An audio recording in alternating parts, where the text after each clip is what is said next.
right, here we go. Today we have comedian Ali Siddiq in the building. Welcome to Vlad TV. Hey, man. Thank you for having me, man. Of course, of course. You know, we have a mutual friend, Willie D. Willie D. Yeah. DL. DL. A lot of people in common. Yes, sir. Yeah, we were actually born in the same year. We were talking about that before the interview. 1973, the best year ever. Ever. I'm a couple months older than you, but you know, we're both class of 91. Are you older than me? June 28th. Yeah, so October, yeah. Exactly. A little older. Exactly. Well, first time here. I was probably walking first, though. Wait, say it again? I was probably walking first. You probably were. You probably were. I was a little slow, you know, in the beginning. Well, it's your first time here, so I want to start at the very beginning. Born and raised in Houston, Texas. Yes, sir.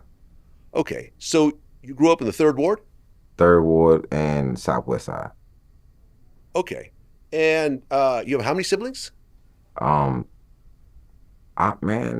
I grew up with one, but my dad was still out here producing, so we think we like it was like 5 of us, I think. Yeah, the last one is not confirmed yet, but he is definitely look like my father. Okay, so were your parents actually married or just? Yeah, my parents was married. So it's my older sister, my young sister Ashley, who passed, my brother Darius, my little sister Naomi, and then this guy, I can't even remember his name, but he approached me in the club and said that he thought we had the same father. Looks like a lot like my pops stuff.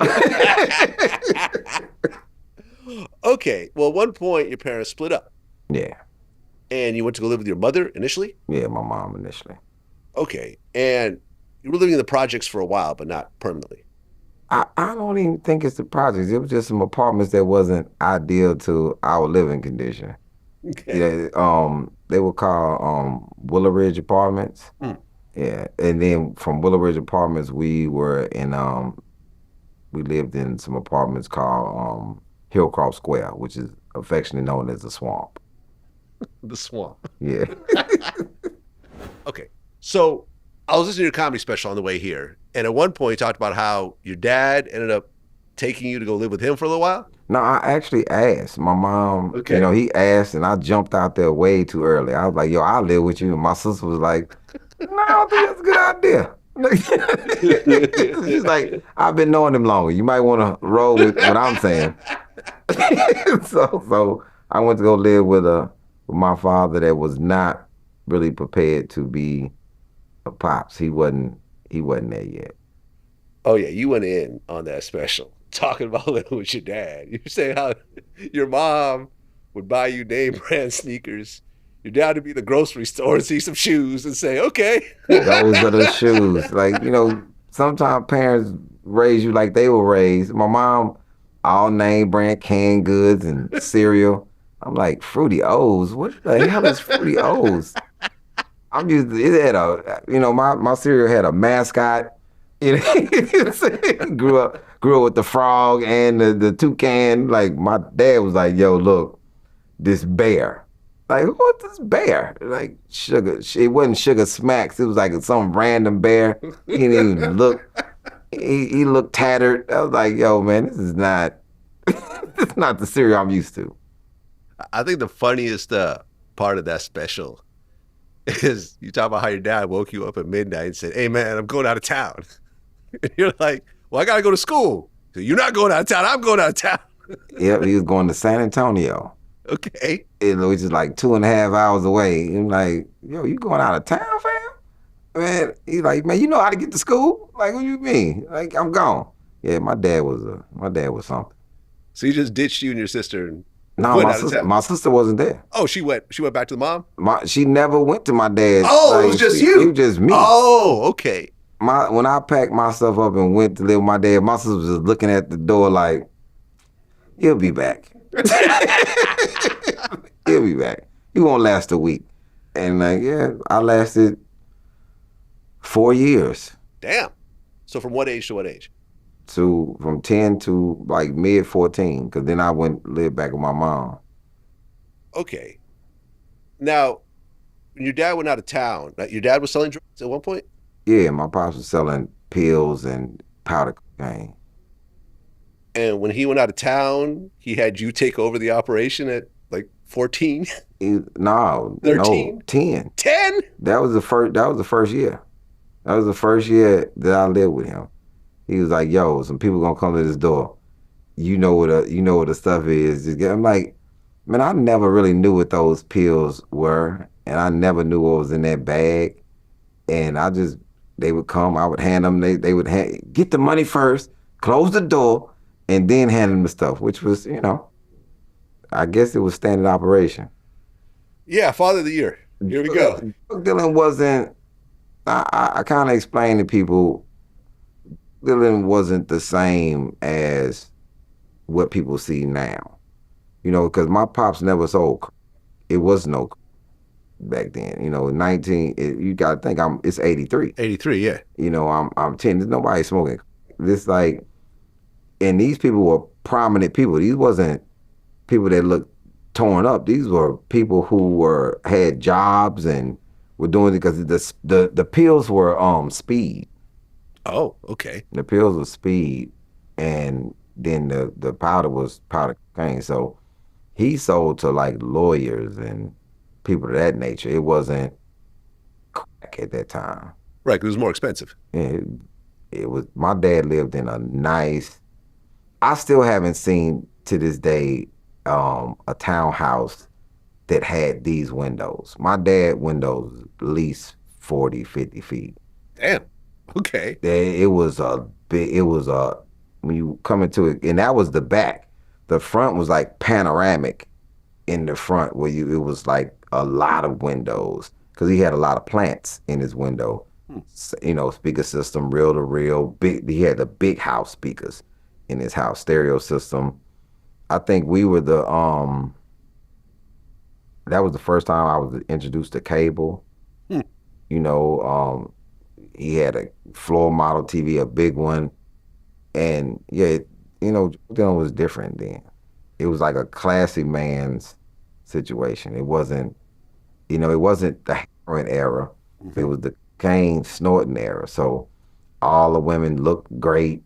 All the dudes were like smooth dudes, and they would put it on their gums. It snort a little bit. They had spoons. This is when they had like tools for cocaine. Spoon, yeah. Look, spoon. Yeah. And then other dudes had they had a long Yeah, nail. the long fingernail, yeah. And my dad used to. What did he ask me one time? Did I ever notice the dudes with all the rest of their nails were trimmed, and they had one long nail on their pinky finger. That's when they was snorting. Okay, so you were selling drugs for your dad while he was out of town, but eventually he comes back. Yeah, it was only a day. Okay. And did you still dabble in drug selling while you were living with him, or did that start after you moved back with your That's mom? after I moved out. Okay, so you go back with your mom at 14, Yes. and then that's when you started selling. Yep. And on Briar Forest. Briar it's a neighborhood, Briar Forest neighborhood, which is weird because I say in the special that I think that people miss sometimes that I never had to sell drugs because my mom had a job and we lived in some nice apartments in a nice neighborhood, which is Briar Forest. And it may not be as prominent as it was then, but it was a very prominent neighborhood at that time. Okay, and around that time, that's when crack started hitting Houston. That's when crack started. Okay. Describe to me what happened when crack first hit. Man, when I first started selling, this first started getting rocked up. People that's the crazy thing. People still had jobs. Yeah. And then you slowly start to see the decline of how crack took people down. So I sold in just these apartments, Kirkwood, the Greens, and Broadford's apartments, just in those set of apartments, which is a lot of people. but everybody it was definitely frowned upon. Like, it wasn't like, oh, we know that people doing crack. I don't think people still caught on to what people were doing.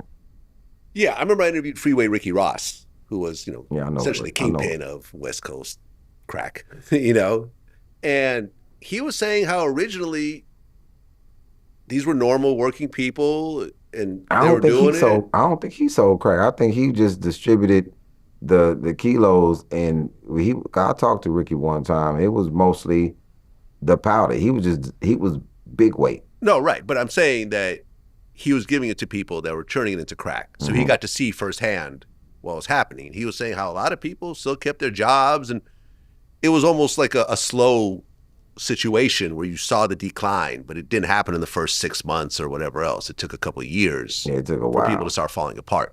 Yeah, I think people started falling apart by the time I was like 16. Right, 2 years later. Yeah, it's like, it was bad. I remember one of my boys started smoking crack, but he started with what they call primos. It's weed, and he would put crack in the weed and roll it. That's when people still was rolling with paper. And man, I remember his decline, like how he started looking sunk in.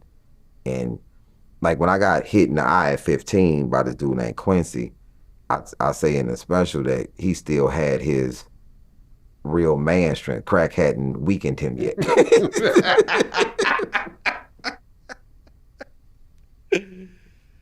Now listen, the stories you told in your special about selling drugs and dealing with the various characters out in the street, you said like there was no like clean sales. Every sale had some sort of trauma. Like you get punched in the face. That was Quincy, then Gwendolyn, and they were wild. Then this dude named Tink. It's like, at one point it got a little better, because it was just transactional, but it was still people who were on. I'll never forget, this dude brought me a car battery. And I didn't even have a car at that time. I was like, yo, what I'm gonna do with this? He said, man, at the rate you going, you gonna get a car. Like, what? I don't have a car at this time. So it was different. Yeah, I remember there was one guy who you said would bite the crack. Yeah, that was Quincy. That's Quincy. That was Quincy. I had a lot of run-ins with Quincy, man, before it escalated. But my favorite was the dude that threw you in a trash bin. And he said you weren't even near a trash bin. Man, he was still strong, man. I was a little dude, and he threw me in that tray, and I was pissed. And this is when people was drinking 40s. They had just started drinking 40s, like real heavy. And I threw a 40 bottle and hit him in the head. And he was like, damn, youngster, all this behind crack. I'm like, you threw me in the trash can, though. I didn't start this. I was trying to think of, because my dad, going back to my dad, at this time, it was honor amongst thieves. So even as I moved up at 17, I still was under this notion of honor amongst thieves until I got robbed and duct taped and thrown in my own trunk. So okay, hold on, I got to hear this story. So what led up to this? Me delivering. I was trying to go meet this girl, and so I went by myself. I was like, yo, I'm gonna do this drop, and then and Charles was like, man, just wait on me. But I wanted to go meet this girl. So I get there, and I've dealt with them before, and this time it just felt different. And they like, guns came out, they duct taped me, they took the dope, and they put me in my trunk. And I said, well, what made me mad was I had a Monte Carlo at this time, a brown Monte Carlo, 79 Monte Carlo. And I had said to myself, when I put the tire back in, I was gonna put it all the way back in, but I didn't. And so I'm in the trunk and I'm on the tire, and that's what I'm mad about. I'm like, some bullshit. You had more room. You know what I'm saying? I'm You did like, not prepare for the kidnapping properly. yeah, my back hurting. I'm on this damn tire. I'm like, it sucks. You know, and so they came and they found me because I was a creature of habit. You know, I'm only gonna drop 2 places just for my own comfort. But that was when it changed for me. It didn't even change when I got my first gun at 14, and that I didn't go buy it. I'm in this dude's house, and I'm serving him, and he's like, "Man, just stay here. You know, I'm gonna just keep buying." And then he had blew some crack smoke in my face, and I was like, "Yo, you trying to get me addicted?" And then we started fighting in his house, and his gun fell out. He had a 25 automatic. And I picked his gun up, and I didn't even know how to hold the gun at that time because I never had one. So my finger's not on the trigger, my finger's on the outside. I'm saying stuff that I've seen on the movies. I'm like, back up, sucker. And and I got that, and it was just a weird. That 14 was a weird time. I was getting losing crack left and right because I didn't know. I know a lot of people will get in the game or they'll do an interview. They'll say how they started, and I listen, and I was like, "You're missing out. You're missing some parts of the story. You're missing a lot of parts of the story because in '83, as you come up to '85, '86, people just got 50 packs. There's not a lot of people that got ounces of dope or kilos of dope at this time. That didn't start transpiring until I was like 16, 17. You know, because you didn't have a connect at the time. Mm-hmm. So you had to figure out who was legit and who wasn't, because people were definitely making fake dope. Definitely making fake dope. Mm-hmm. And this is when they start, all of this stuff start changing the game. It was no honor amongst thieves anymore. Yeah. I told this story when I did one of my interviews with Freeway Ricky for the first time, and I explained to him I had just watched the movie Deep Cover, mm-hmm. and you know, the whole Jewish guy working with the black guy somehow touched me, and I had a friend who was a former drug dealer, and I'm like, oh, let's buy a kilo together. So I gave him $17,000. He came to my house, started cooking it up in my kitchen with his son playing Nintendo in my living room. And he was like, oh man, I don't know if this stuff is real, but yeah, I'll take care of it. I'm gonna get this fixed. And that was the last time I seen that money. So I got ripped off for $17,000 for a kilo of cocaine. And I remember thinking, I don't have many options right now. I can't call the police, right? That was the deal. I'm gonna have to either physically hurt him or possibly kill him to get this money back. And I'm not prepared to do that. So let me just take my loss and get out of this game, because clearly I'm not built for this. And that's the crossroads of it. Yeah. When someone rips you off, what do you do?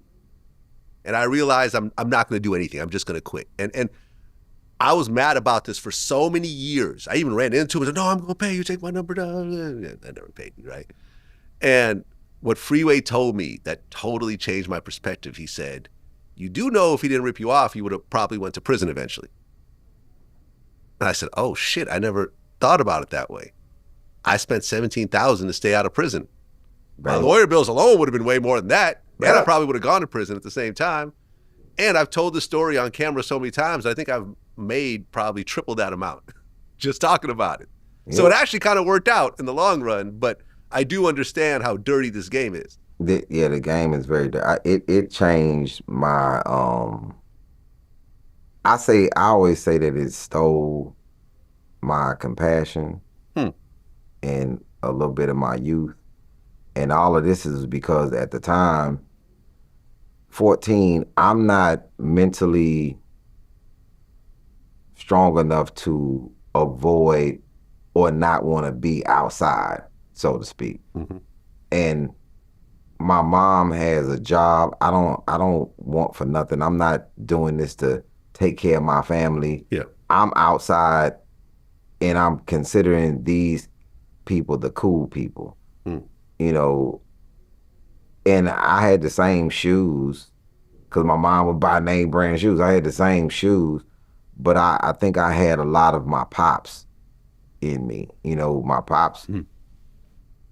my pops was real fly, and I may have wanted some of these things too early than necessary. So for the youth, I never glorified like, yo, this was a weakness. This was a deficiency in my character at 14, 15, 16 years old. So, and then I wonder why I never stopped with so many hurdles to overcome. So now my speech is the same effort that you put in to do bad, why you can't put that same effort in to do good? Because I got 5 bones broken in my face when Quincy hit me. Why didn't I stop? I got thrown in the dumpster. Why didn't I stop? You know, I lost drugs. Why didn't I stop? And I got robbed. I had so many chances to take the exit that I didn't, and eventually 4 days after I turned 19, I get popped. Yeah, and I'll get into that part of the story. So, at one point, you found out your dad was smoking crack. Yeah. That was at 18 years old. Did that shake you up? What's crazy, I wish it would have. And I didn't look at it like it was me. You know, he got robbed, right? I remember my dad got robbed on this street in this neighborhood called Woodfair off Corporate. So I come on the block and some young boys is telling me how they just robbed these 2 old dudes that was trying to buy something from them. They just took their stuff. So I was like, well, let me see what you got. And I noticed the ring and the watch. And I'm like, yo, just, man, put that in the bag. I'm finna take that. And they like, damn, you gonna take our stuff? And I'm like, yo, you took it from somebody, didn't you? And they know I had to look. And I'm like, yo, bro, just put the stuff in the bag. Gave them a couple dollars for it. And then I went and I to my dad's place and I threw the bag at him. I was like, yo, here go your stuff. And my dad said that because he was with the dude, he's like, man, he got me robbed. You know, I was with him. So I think maybe like 2 weeks later, I end up telling my mom about it, that he had got robbed. I said, I think my pops got robbed. She said he was probably somewhere smoking crack. I'm like, my dad don't smoke no crack. Because he had just told me he didn't. And my mom looked at me in my face and was like, boy, I done put your dad in rehab twice. Oh. And this is away from each other. Like, they not even together. She just trying to help him out. And I went back and told him, I said, yo, Mama said that you was smoking crack. I didn't even say my mom. I said, man, you were smoking crack. And he said, who told you that? Your mama? She always talking about your mama violated my HIPAA rights. Not the HIPAA rights. I was like, she can't be talking about my business. I'm like she's a doctor or something. I said, man, this man is crazy town. So, violated my HIPAA rights. But he eventually got clean, and I remember calling him one time. I may have been 42, something up in there. I said, yo, man, I need to talk to you, bro. I just need to holler at you. My dad caught a bus from Alexandria, Louisiana to come down and just spend time with me. And it was like for 2 hours. And then he looked at me and was like, you don't need me, right? And I was like, yeah. I'm still, he like, I'm finna get in these streets. My dad came back to Houston and was in these streets for like 3 days. He didn't leave for like 3 days. I only saw him for those 2 hours that he came and hung out with me. But that's probably what all I needed. That was enough. Well, at one point, you got a Guatemalan plug? Yeah, dude named Guatemala. Oh, okay. Yeah, his name was Guatemala because he was getting his from somebody in Guatemala. Oh, okay. So we called him Guatemala. We called him Guatemala. But Guatemala was man, he was the dude. He had 2 townhouses that were next to each other. And in the laundry room of one of the townhouses, you move the laundry, the washing machine, and you go to the other side is where he housed his money. And I shouldn't even have met him because that was just more motivation. Like, yo, this man got a townhouse full of money next to his townhouse. And now I'm on a different path. I'm like, yo, this is what I want. I want a townhouse full of money. So I had a townhouse on Woodfair that I stashed money in. Then I had my girl's house that I stashed money in. But I'm still a kid. So a lot of my stuff is in other people's names. You know, when I was buying stuff and getting stuff, I'm still a kid. Well, when you met Guatemala, you were buying kilos from him at one point? Yeah, we was getting from Guatemala. Okay. Like I was part of a crew. Yeah. So it's like it's two main was me and Charles, and then you have Ronell, and then you have Mo, which I never really cut it for Mo. Because he wasn't my people. And then you had my little team that was branched off of that, which, you know, was a team of young boys that was kind of wild a little bit. Okay, so you guys were getting those, then chopping it up and selling it, and rinse and repeat and so forth. But at one point there was a drought, and those were going for 60,000. Yeah, them joints was up there. Crazy. Them joints was up there. That's 4 times. Yeah, it was bad because you had ounces was like 25 to 3K, and that's because a mud pump had got busted. And I remember when I saw it on the news, huge bust happened on the news, and I remember Charles saying, "Yep, it's finna be a drought because somebody didn't get paid." And I never knew what that meant until later on, that somebody a higher up didn't get paid, and so they seized the drought. And then maybe I could say about 8-9 months later, I think they got paid, and then for some reason it went down, and those was back on the street. Oh, but during the drought, I guess people started selling fake things. Yeah. And people started dying. A lot of people started. Kind of like the situation that's happening right now. No, this was a lot of situation. People because they was selling people fake. Oh, so people would retaliate. Yeah, people would retaliate. Oh. It wasn't a fake thing. It was like they was blowing up with this stuff, with B12 and doing all that. But then some people was selling like rock and, you know, and like actual rock just mushed together to make it look like. And then they would put like powder over the top of it, like you press it with powder on the top of it. So when you test it, you just getting the little thin sheet of cocaine that's on the top, and then the rest is. I think Willie D rapped about this one time. Said he saw a dude that was gold metal flour. Yeah, no, it was dope, but it was gold metal flour. So that was a situation, and people started retaliating. They was putting a lot of bodies on the street for that. Well, so people in your crew started actually getting arrested for murder. Yeah, some of my people. Okay. That didn't deter you either, though. Nah, because at the time I was pretty good with the steel at the time. So long as it wasn't in my mind, long as it wasn't me getting caught for the murder of somebody or me having to do something, you go to jail for murder, that's on you. You gotta prove that. You know, they gotta prove that you did it. So I felt like a lot of people had good attorneys, or they had money, because we had money stashed for things like this. You know, that was a big thing. You always had to have bread for any mishap that may happen. You may get popped, so you gotta have money for your bond. You gotta have money for your attorney. You gotta have money to sit down for a little bit if you had to. The thing about me, when I got popped, I had some sit down money, but she never sent it. She never sent it to me. Oh, your girl? Yeah, it was 84K. She never sent it.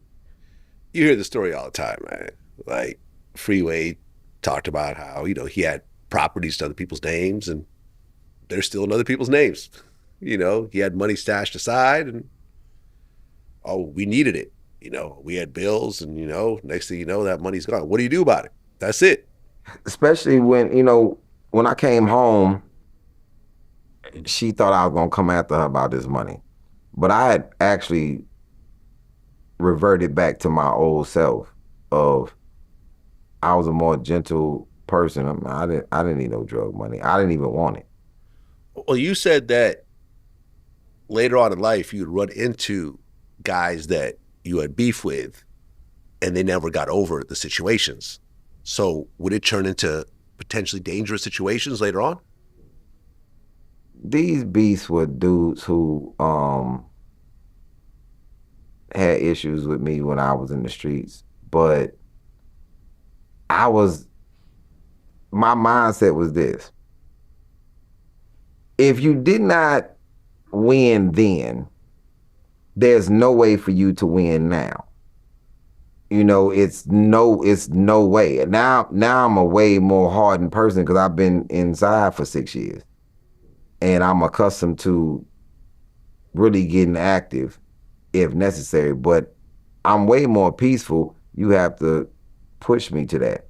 Even now, as a comedian, it's guys who had problems with me in high school that I would run into, or they'd come to a show or whatever, not knowing I'm gonna be at the show or whatever. And man, remember I don't remember.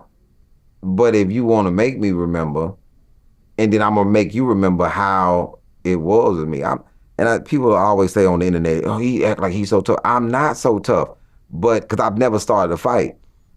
But I'm tough enough to defend myself to the T, and I'm more willing to. I'll just say it like this: I'm gonna make it home to my family. I'm gonna make it home to my kids, and you if you decide that that's what you want to do, and because I'm gonna try to talk to you first, but then it's gonna be a point that I'm not gonna be talking no more. And like my mom say, when you say I got into it with your son, my mom's like, "Well, y'all arguing?" He's like, "Yeah, you wasn't into it with him, because if you into it with him, then he goes silent, because now he's in his mind is churning, trying to figure out what he's going to do." And that's what I've gotten into it with dudes, and I've been totally quiet about it. And then they run into somebody, "Yes, this is us," and they like, "Was he talking?" Like, mm-mm. Bro, this is like, bro, this ain't the real. You would prefer him to be talking. Not a tough dude at all. I'm just 6 years of being in prison. I don't have no stains on my record of somebody saying, "Oh, he's soft." Nah. Well, at 18 years old, your sister Ashley died. Yeah. How did she die? This disease called meningococcal. Yeah, she they diagnosed her wrong. And my mom, she never sued the hospital. She said she didn't want no blood money for her daughter, because none of it's gonna bring her back. I think that was a changing point in me, 100%, because I was never the same after that. You guys were close? Very close. So you have my older sister, which is my big sister. So then this is my first time being a big brother, and that was my heartbeat. So yeah, we was very close. So that kind of changed me as a person when she passed. Yeah, I remember one of your specials. You said it was the worst goddamn shit ever. I'm so fucking dead inside after this shit that I'm a fucking monster in the street. You can't say a fucking word to me because I would fucking blow your brains out. Yeah, that's how you felt. You were that angry. I was that angry. Was there any incidents that happened after that? It was very minimal incidents because people knew. They was like, I was really. it's kind of like not seeing light in somebody's eyes anymore. Because this is my kid sister. I love her to death. I do anything for her. I would stop doing whatever to make sure I when it picked up every day from school. And so when that light got turned out, I was a very different person in the street. So running across me in the street, what's up could get you killed.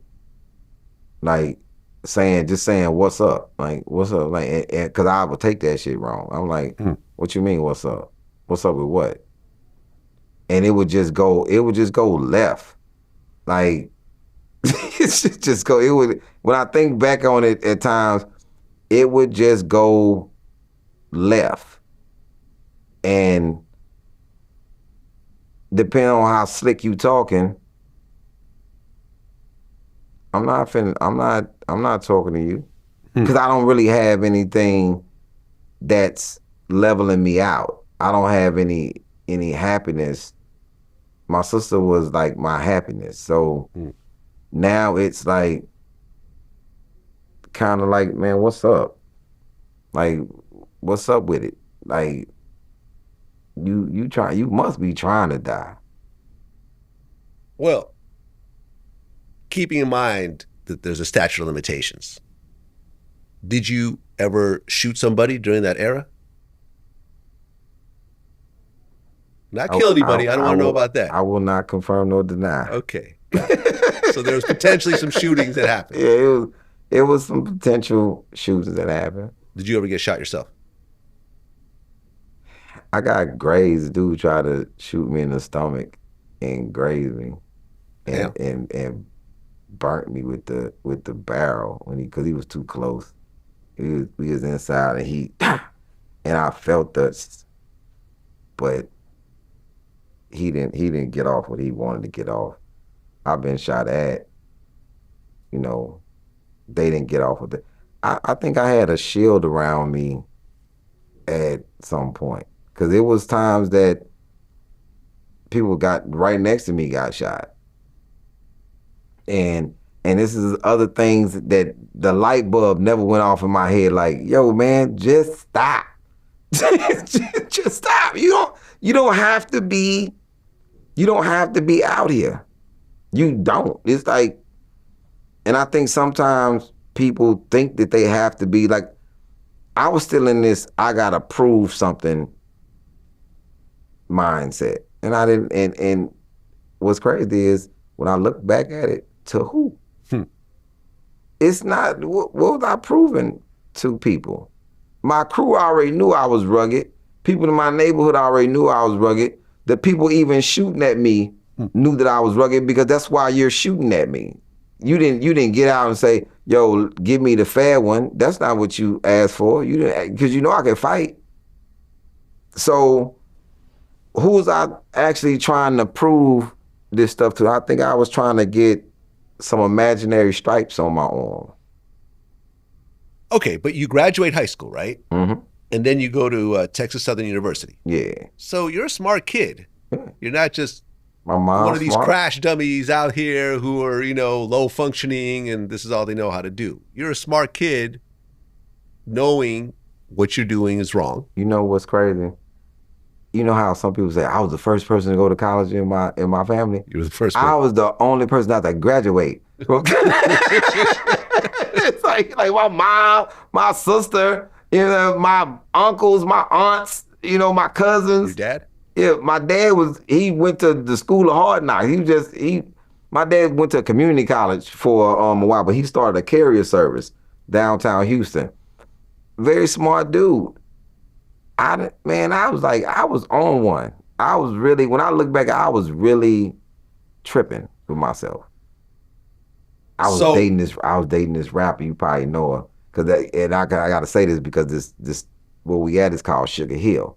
Mm-hmm. The movie, remember the movie Sugar Hill? Yeah. So the soundtrack of the movie Sugar Hill is this girl named Simple E. Okay. She from Texas Southern. That was my girlfriend from Jersey. That was the crazy part. Dope rapper. I think she was the first MC signed to Fox. Fox had a recording studio. Fox, yeah. Yeah, Erica Williams. Yeah. Yeah, she had a song called "Play My Funk." Everybody want to play my phone. Right. I think I remember that song. Yeah, it's on the Yeah, soundtrack. it's on the Sugar Hill soundtrack. Sugar Hill soundtrack. Was Wesley Snipes that movie? Yeah, Wesley. Yeah, I remember that. Yeah, it's a classic. Okay, so you're going to college, but you're still selling drugs. Yeah. And at one point, you had 5 kids. That's what I got popped with. Right. Yeah. Tell me what led to you actually getting arrested for that.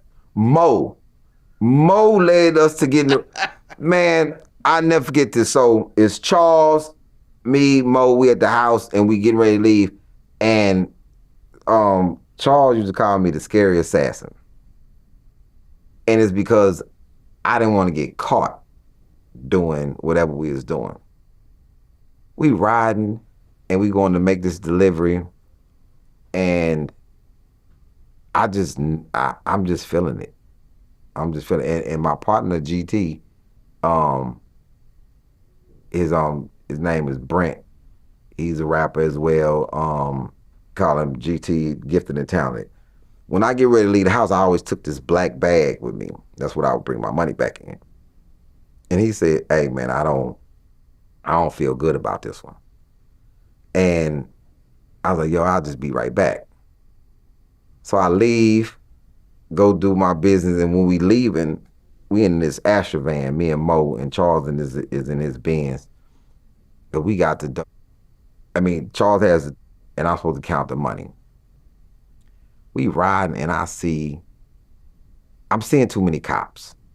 I'm seeing too many. This is when Houston had the Smurf colored cars. It's light blue and white, and I'm just seeing all these cop cars. I'm like, Mo, I don't feel good about this. So we get to this motel, and I'm the youngest one, but I'm saying all the smart shit. I said, "Yo, man, it's 12 o'clock. Why ain't nobody checking out of this motel?" "Oh, man, I don't know." So we go in this room, and it's this big light-skinned guy, 2 white guys.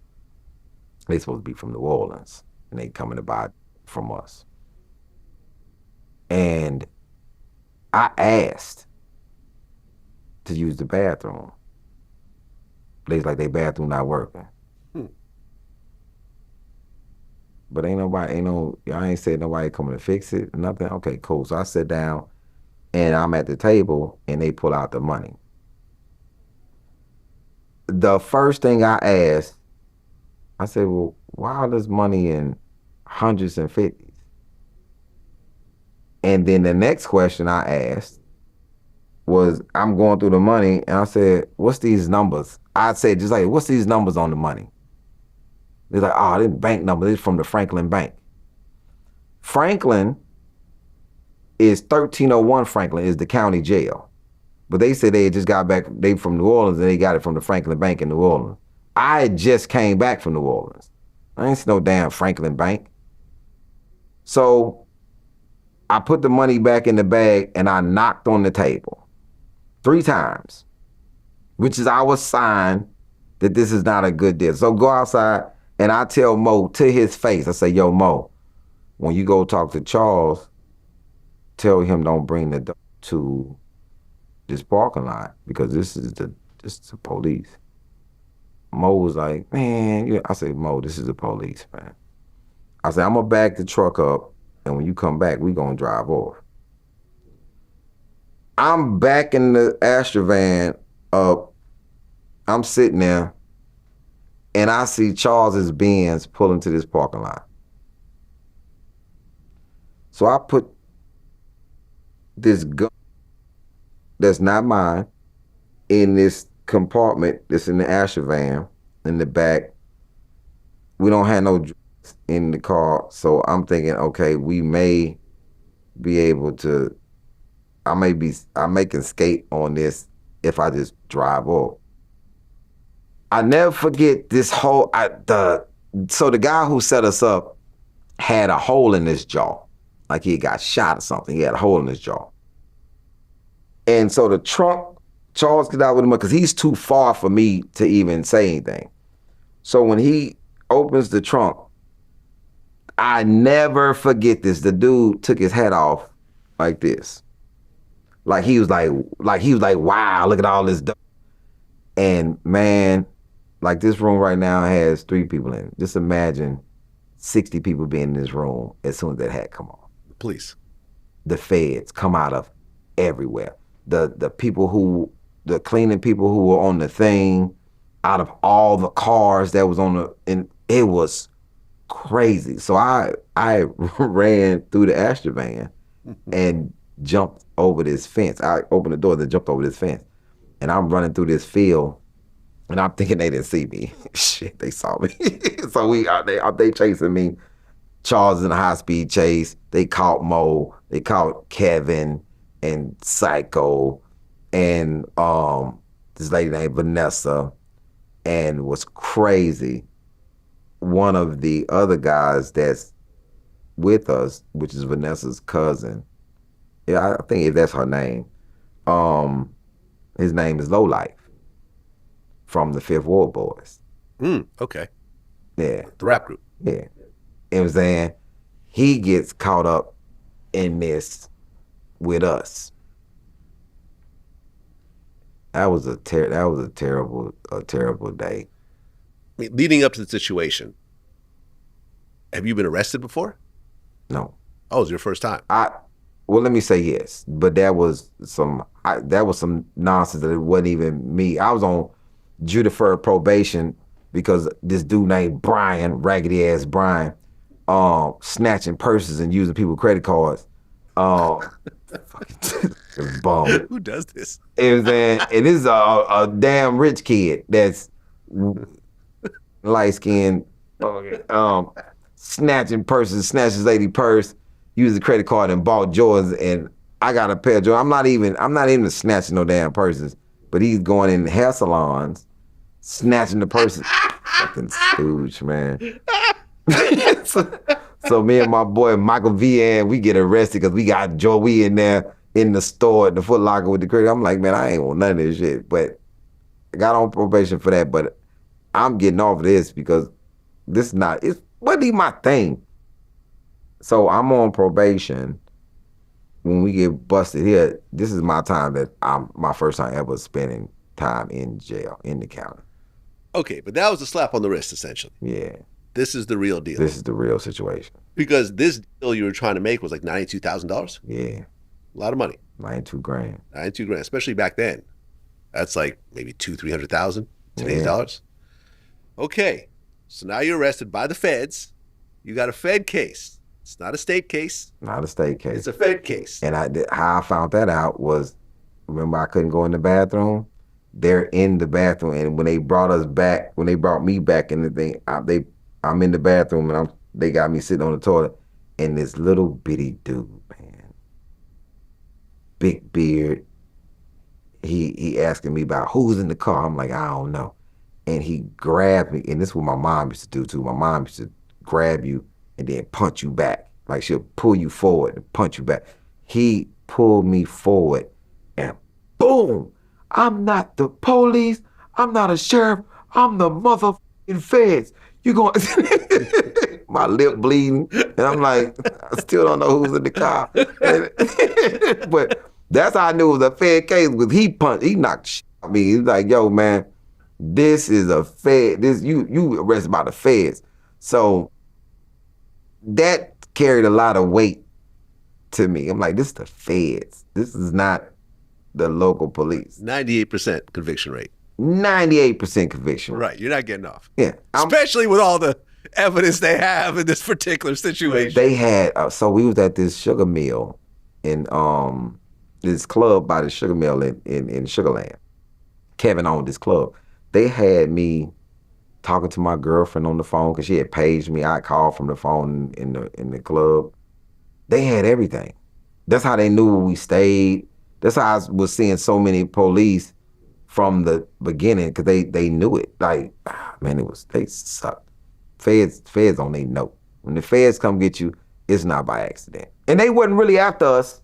I'll make that clear. Right, because this seems like you're talking about 60 federal officers for 5 kilos. That seems like overkill to me. They were after Kevin. I just talked to Kevin not that long ago. They was after Kevin. They wasn't even after us. We just happened to be the people. Kevin, I'm just now finding out that Kevin really didn't even know Charles like that. And I was talking to Kevin, because Kevin, became a good dude. He's like, man, I didn't know. And I said, Kevin, I only knew Charles and Mo. I didn't know anybody else. And his boy had hooked this deal up.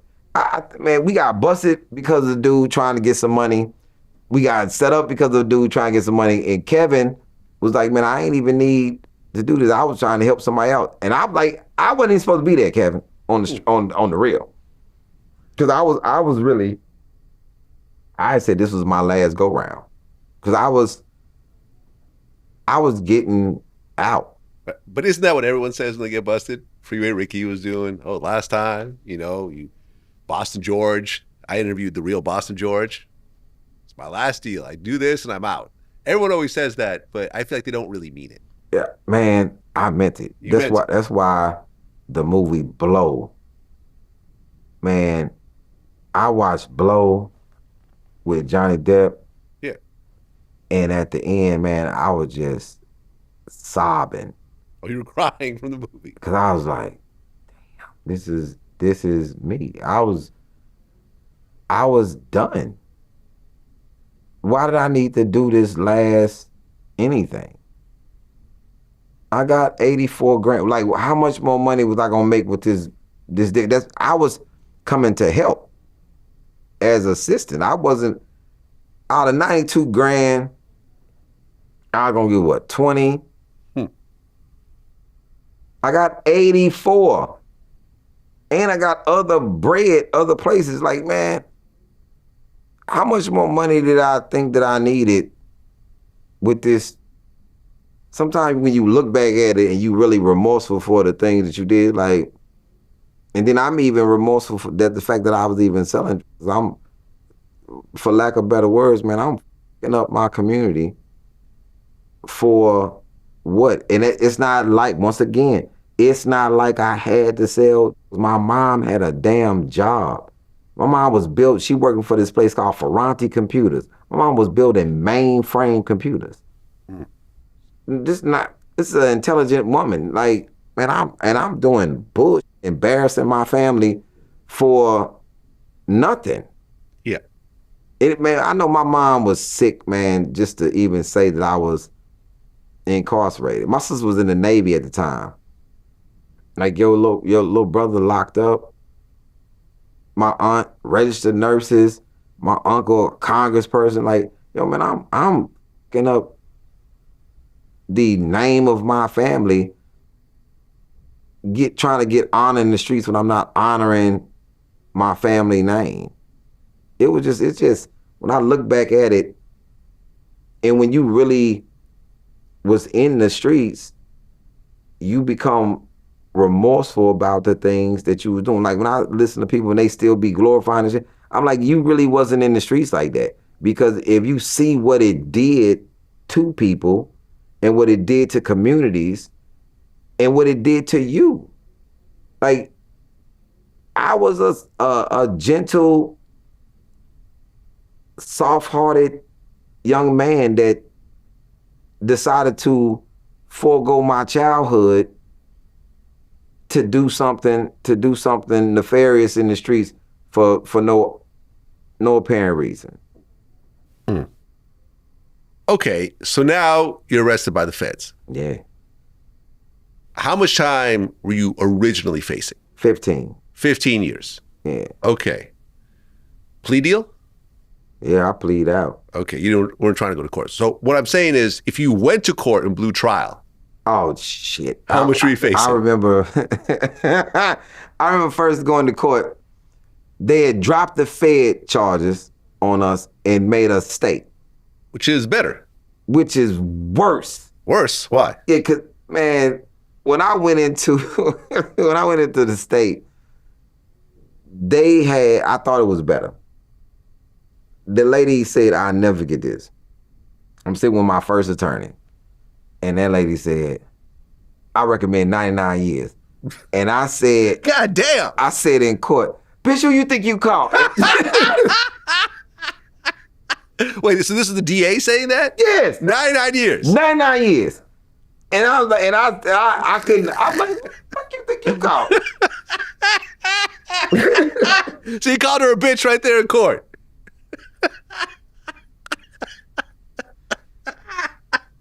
Man, so they took me out and put me in this little room. Like you Pablo Escobar or something. I'm like, yo, and I'm like, man, yo, the fuck, man. And my first lawyer, Bobby Stewart, Bobby was like, yo, man, you can't be. I'm like, wait, no, you don't understand. I'm trying to figure out who the fuck she thinks she caught, right? So then we go back to court again, and she recommends 60 years for me. 60 years, okay. So then I get. You're how old at the time? I'm 19. 19, 60 years. Man, so get out of 79. I get this attorney, Rio Harris. Rio Harris, good attorney, and I'm calling Rio every day, and I'm saying all type of bullshit to Rio. Like I say, Rio, I've been at the law library, and it's like I can see him shaking his head like, I figured out a way to beat this. What? Found a loophole. What? I say, listen, they got me on a delivery. Tell him I want a possession. He's like, what? I say, because a possession carries from 5 to 20. Delivery, and then you have conspiracy. Conspiracy is 20. Delivery is 15. Possession is 5. I'm like, yo. He said a possession is like you were using. I said, well, tell him I was smoking. 5 kilos, he's huh? like, 5 kilos. He's like, I said on the phone with Gus, I said, telling people I got a habit. With me in a program. He's like, Tony Montana just sticking her head in the cocaine. Nuts. So then after that one, I think I called him a month later.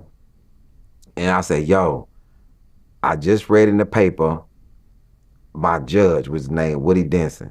I said, Woody Denson is up on bribery charges. I said, yo, I need you to get in touch with him. He's like, yo, it's probably too late. Wait. So were you trying to bribe the judge? I was about to. Like, he already up on case. Obviously, he's taking money. It was like, how much were you going to offer him? Man, I don't know. I was going to say, hey, Rio, talk to him, man. See a number. Because in my mind, I got 84. Right. Let's see what we can work out, man. Rio's like, man, stop going to law library.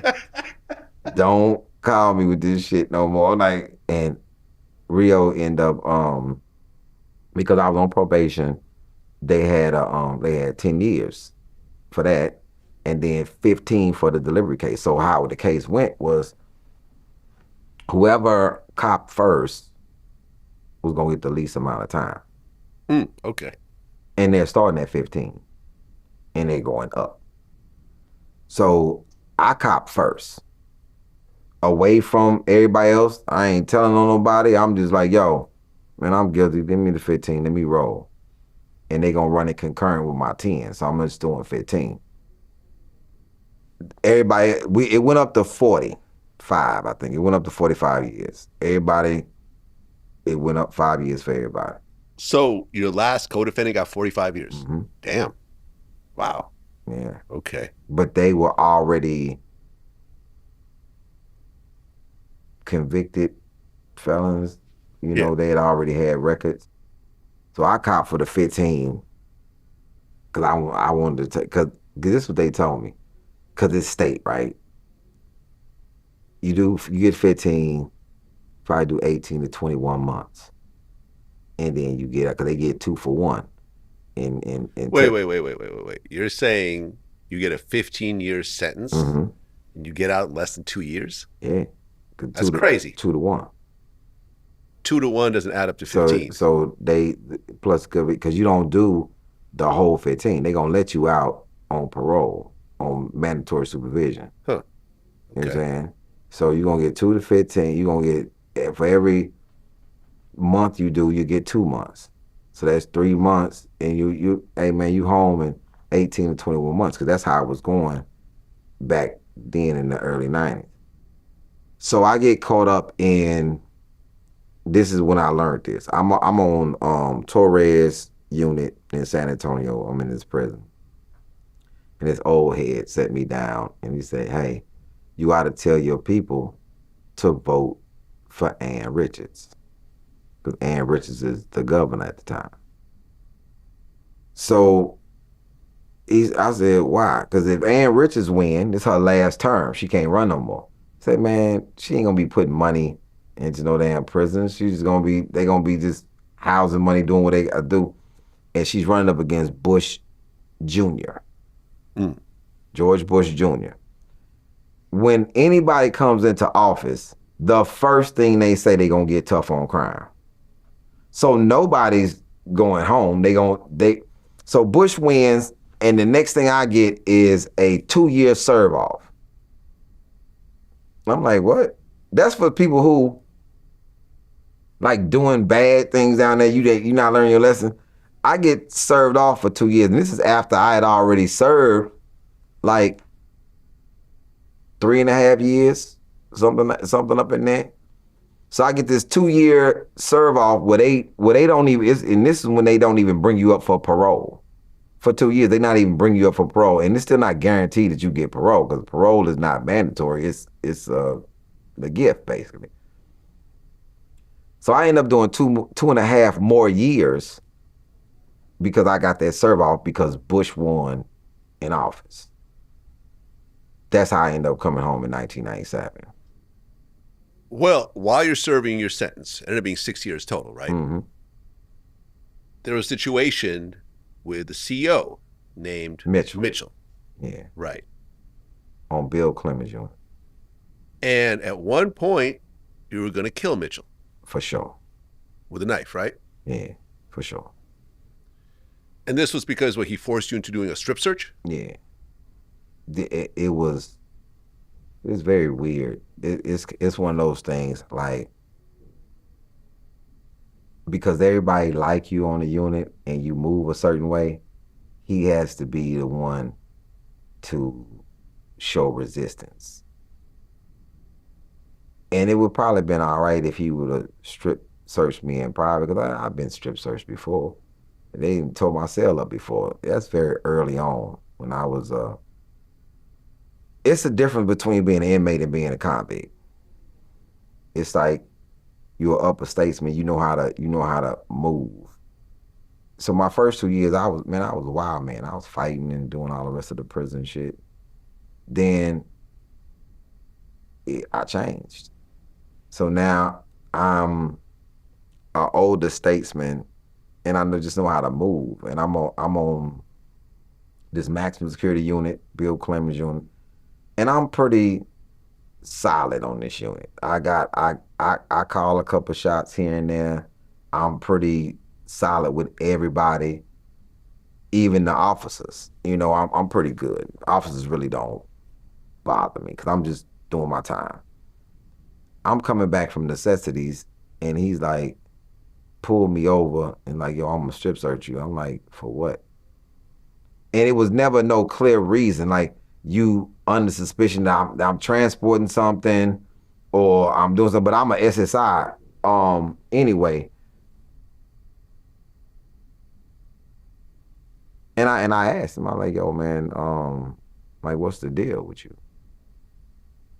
No, I'm just you got contraband. Man, I don't have no contraband. I went to necessities. So he strip searched me down to my white gym shorts. I had bought these white gym shorts when I first got there because my uncle had gave me his. Buy you the white gym shorts. They can make you take off all the state stuff, but these are your personal shorts. Like, once I bought these shorts, I never showered naked. I always showered in these shorts. I had these shorts for probably 5 years. You know what I'm saying? Because you wash them, you keep them clean.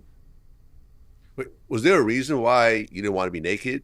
Hell yeah, you don't want to be naked in no damn prison with no whole bunch of men. Nah, that's not what you could. Anything can happen in there. What you don't want to be is naked.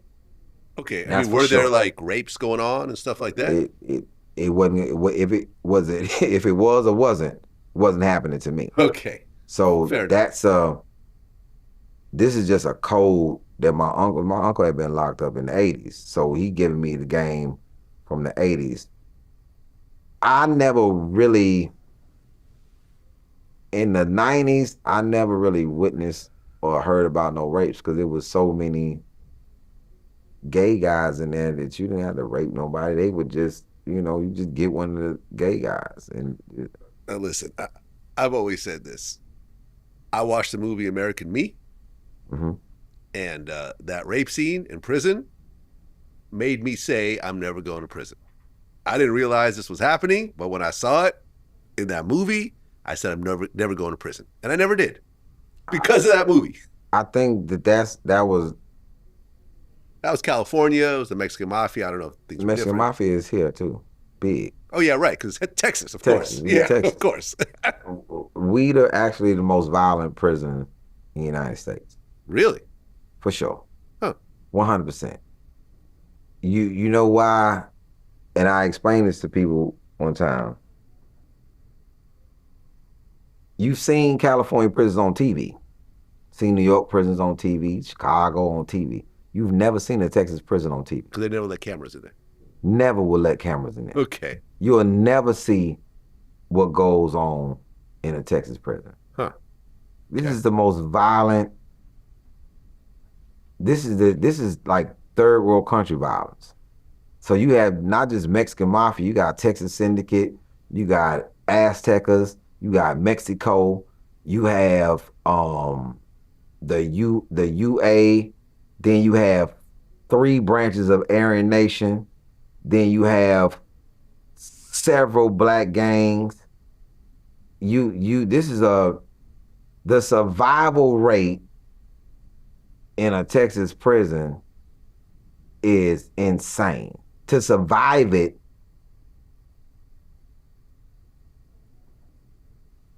I tell man, the things that we had to endure and we had to do. And just imagine being in a rural town where everybody that worked there are family members. The officers could kill you and leave you in isolation and never say what happened to you. Hmm. You can get beat to death. This is I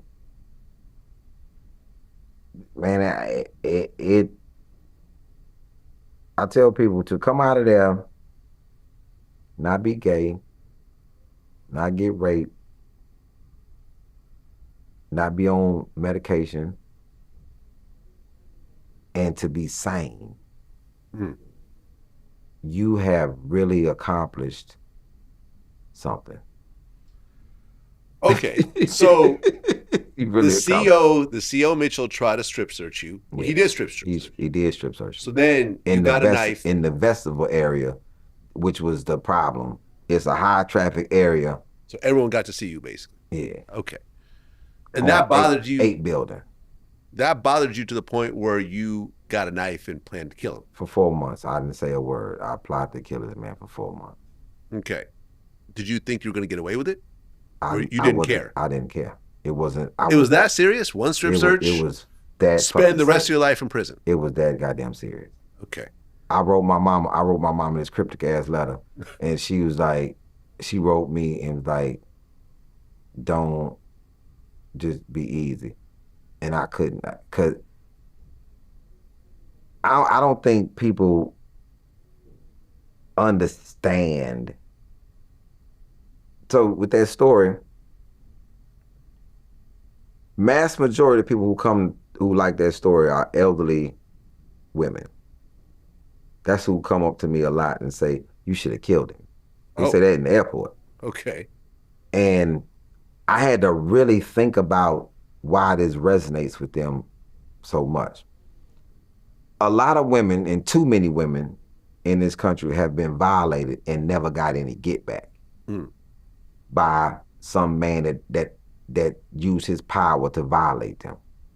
So hearing this story and somebody getting a level of get back resonates with him because Mitchell, once he knew that he was gonna die, he never said nothing to me again. He saw it because he felt it because he was in a position where he was vulnerable. He was on 4 building. He was on the gate between 4 building and the rest of the buildings where he just by himself. And this is going to close custody. And I was helping somebody move their stuff to close custody because I heard that he was on that gate. So about time I would have stabbed him, it's nobody that could have helped him live. And so that story, yeah, it meant that much at that time. Okay, so luckily you didn't kill him. Leslie Davis in which is Alameen, he's home. He lives in Dallas. And this guy named Mustafa, they spoke to me, and I turned around, and that's when he saw me, and he closed the gate and told me to put the mattress down. Because I had the mattress covering my shoulder where you couldn't even see me. And so as soon as I would have came through that gate, I'd have stabbed him up. Had you stabbed anyone else in prison? Yeah. Hell yeah. How many stabbings? In riots, so I don't know. Okay. It was all in riots. Handful then. Yeah, I'll say a handful. A dozen, a baker's dozen. Baker's dozen. You been stabbed yourself? Yeah. Where? Cut across the side. Damn. You saw the scar? Yeah. Okay. So luckily you didn't kill the CEO, or else we would not be having this conversation right now. Right. Now, at one point, you started working in the laundromat. Yeah, I was working in laundry. That was on another unit. That was on Torres. And is that when you started really telling jokes and to an audience and kind of getting your chops down? That's the thing that, because somebody wrote that one time, people always like, you started doing stand-up in prison. There was no comedy club in there. I became a jovial person. Like, black culture, I grew up on the back of the bus. So in the back of the bus is where all the jonesing happens. So this is where you just talk about people. And I remember I was on Bill Clemens. I was on 7 building.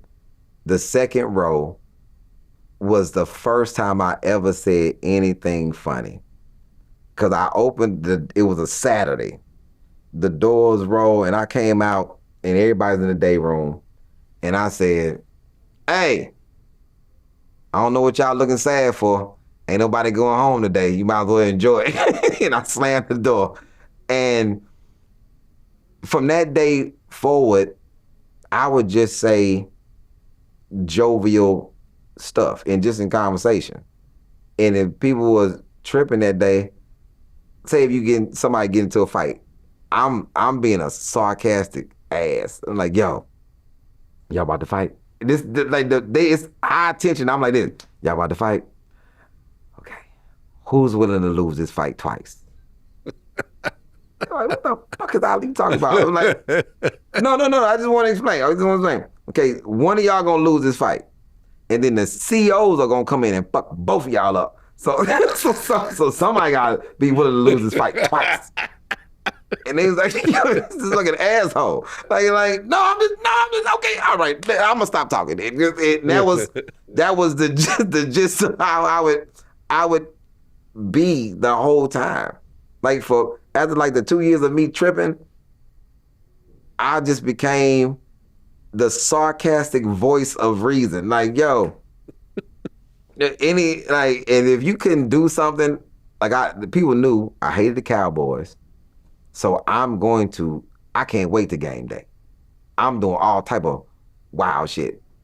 This dude, me and him was very cool. To this day, I don't think he'll talk to me because he had lost a bunch of money playing the Redskins. The Cowboys was playing the Redskins. They lost. And I jumped this brother named Bettine. I jumped on Bettine back and he was going around the day room and I was doing this. Like I was pulling the arrow off. just oh man. He was so pissed at me. He was like, yo, Ali, fuck you, man. Then I'm like, hey man, you the one betting on a team that you don't you don't even play. You know, like, no, you don't even know nobody on this team. Like, and it's just the sarcasm of me was funny. And this lifer, I think this is my greatest moment to this day of me being funny to this day. I would a lot of people I would make laugh, you know, just to ease the tension of things. I even make the COs laugh. But he was this dude, very stern life sentence. And I say, yo, before I leave this unit, I'm gonna eventually see your teeth. You gonna, and he's be like, yo, youngster, get the fuck away from me. I'm like, no, I'm just saying. He said, Ali, I'm gonna tell you, I'm gonna fuck around and kill you. Okay. And I'm like, all right, you're violent today. Never laugh. Every day I'll get up and I'll just come by him and like, today's today. And he's like, Ali, I'm trying to tell you. And before he could say what he would do to me, I'll say, are you in a choking mood or like a stabbing mood? Like I'm just trying to see what I got to deal with. He's like, yo, every day. Then one day, maybe like 3 to 4 months later, I walked up and did this to him. I said, do not touch me because I am not touching you. And he just bust out laughing. Told me, you're a fucking asshole, bro. I'm done. You ain't got to ever worry about me saying that to you again. I done finally made you laugh.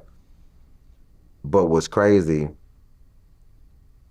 if you bothered me, if you had a problem with me, he's going to go left.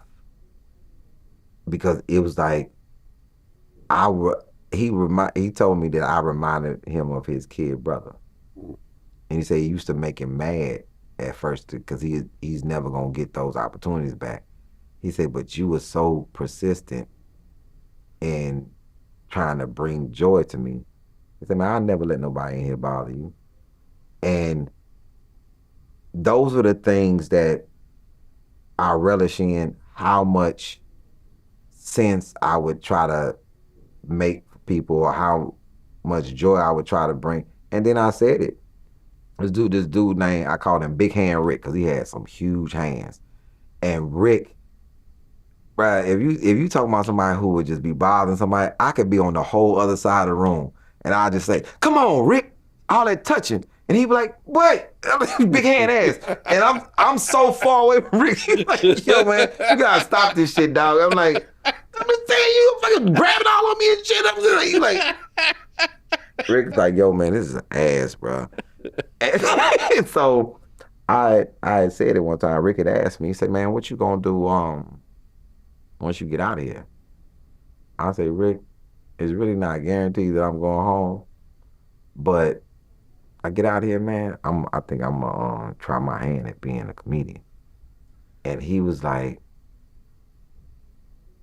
man, I heard a lot of shit in here. I heard a lot of shit, bro. You the only person I actually believe, because you could actually do it. And he's like, yo, man, because you make us laugh all the time. And we ain't got it. He's like, we ain't got shit to laugh about. That's why we wait on you to wake up. Because you're the only person in here living like you're free.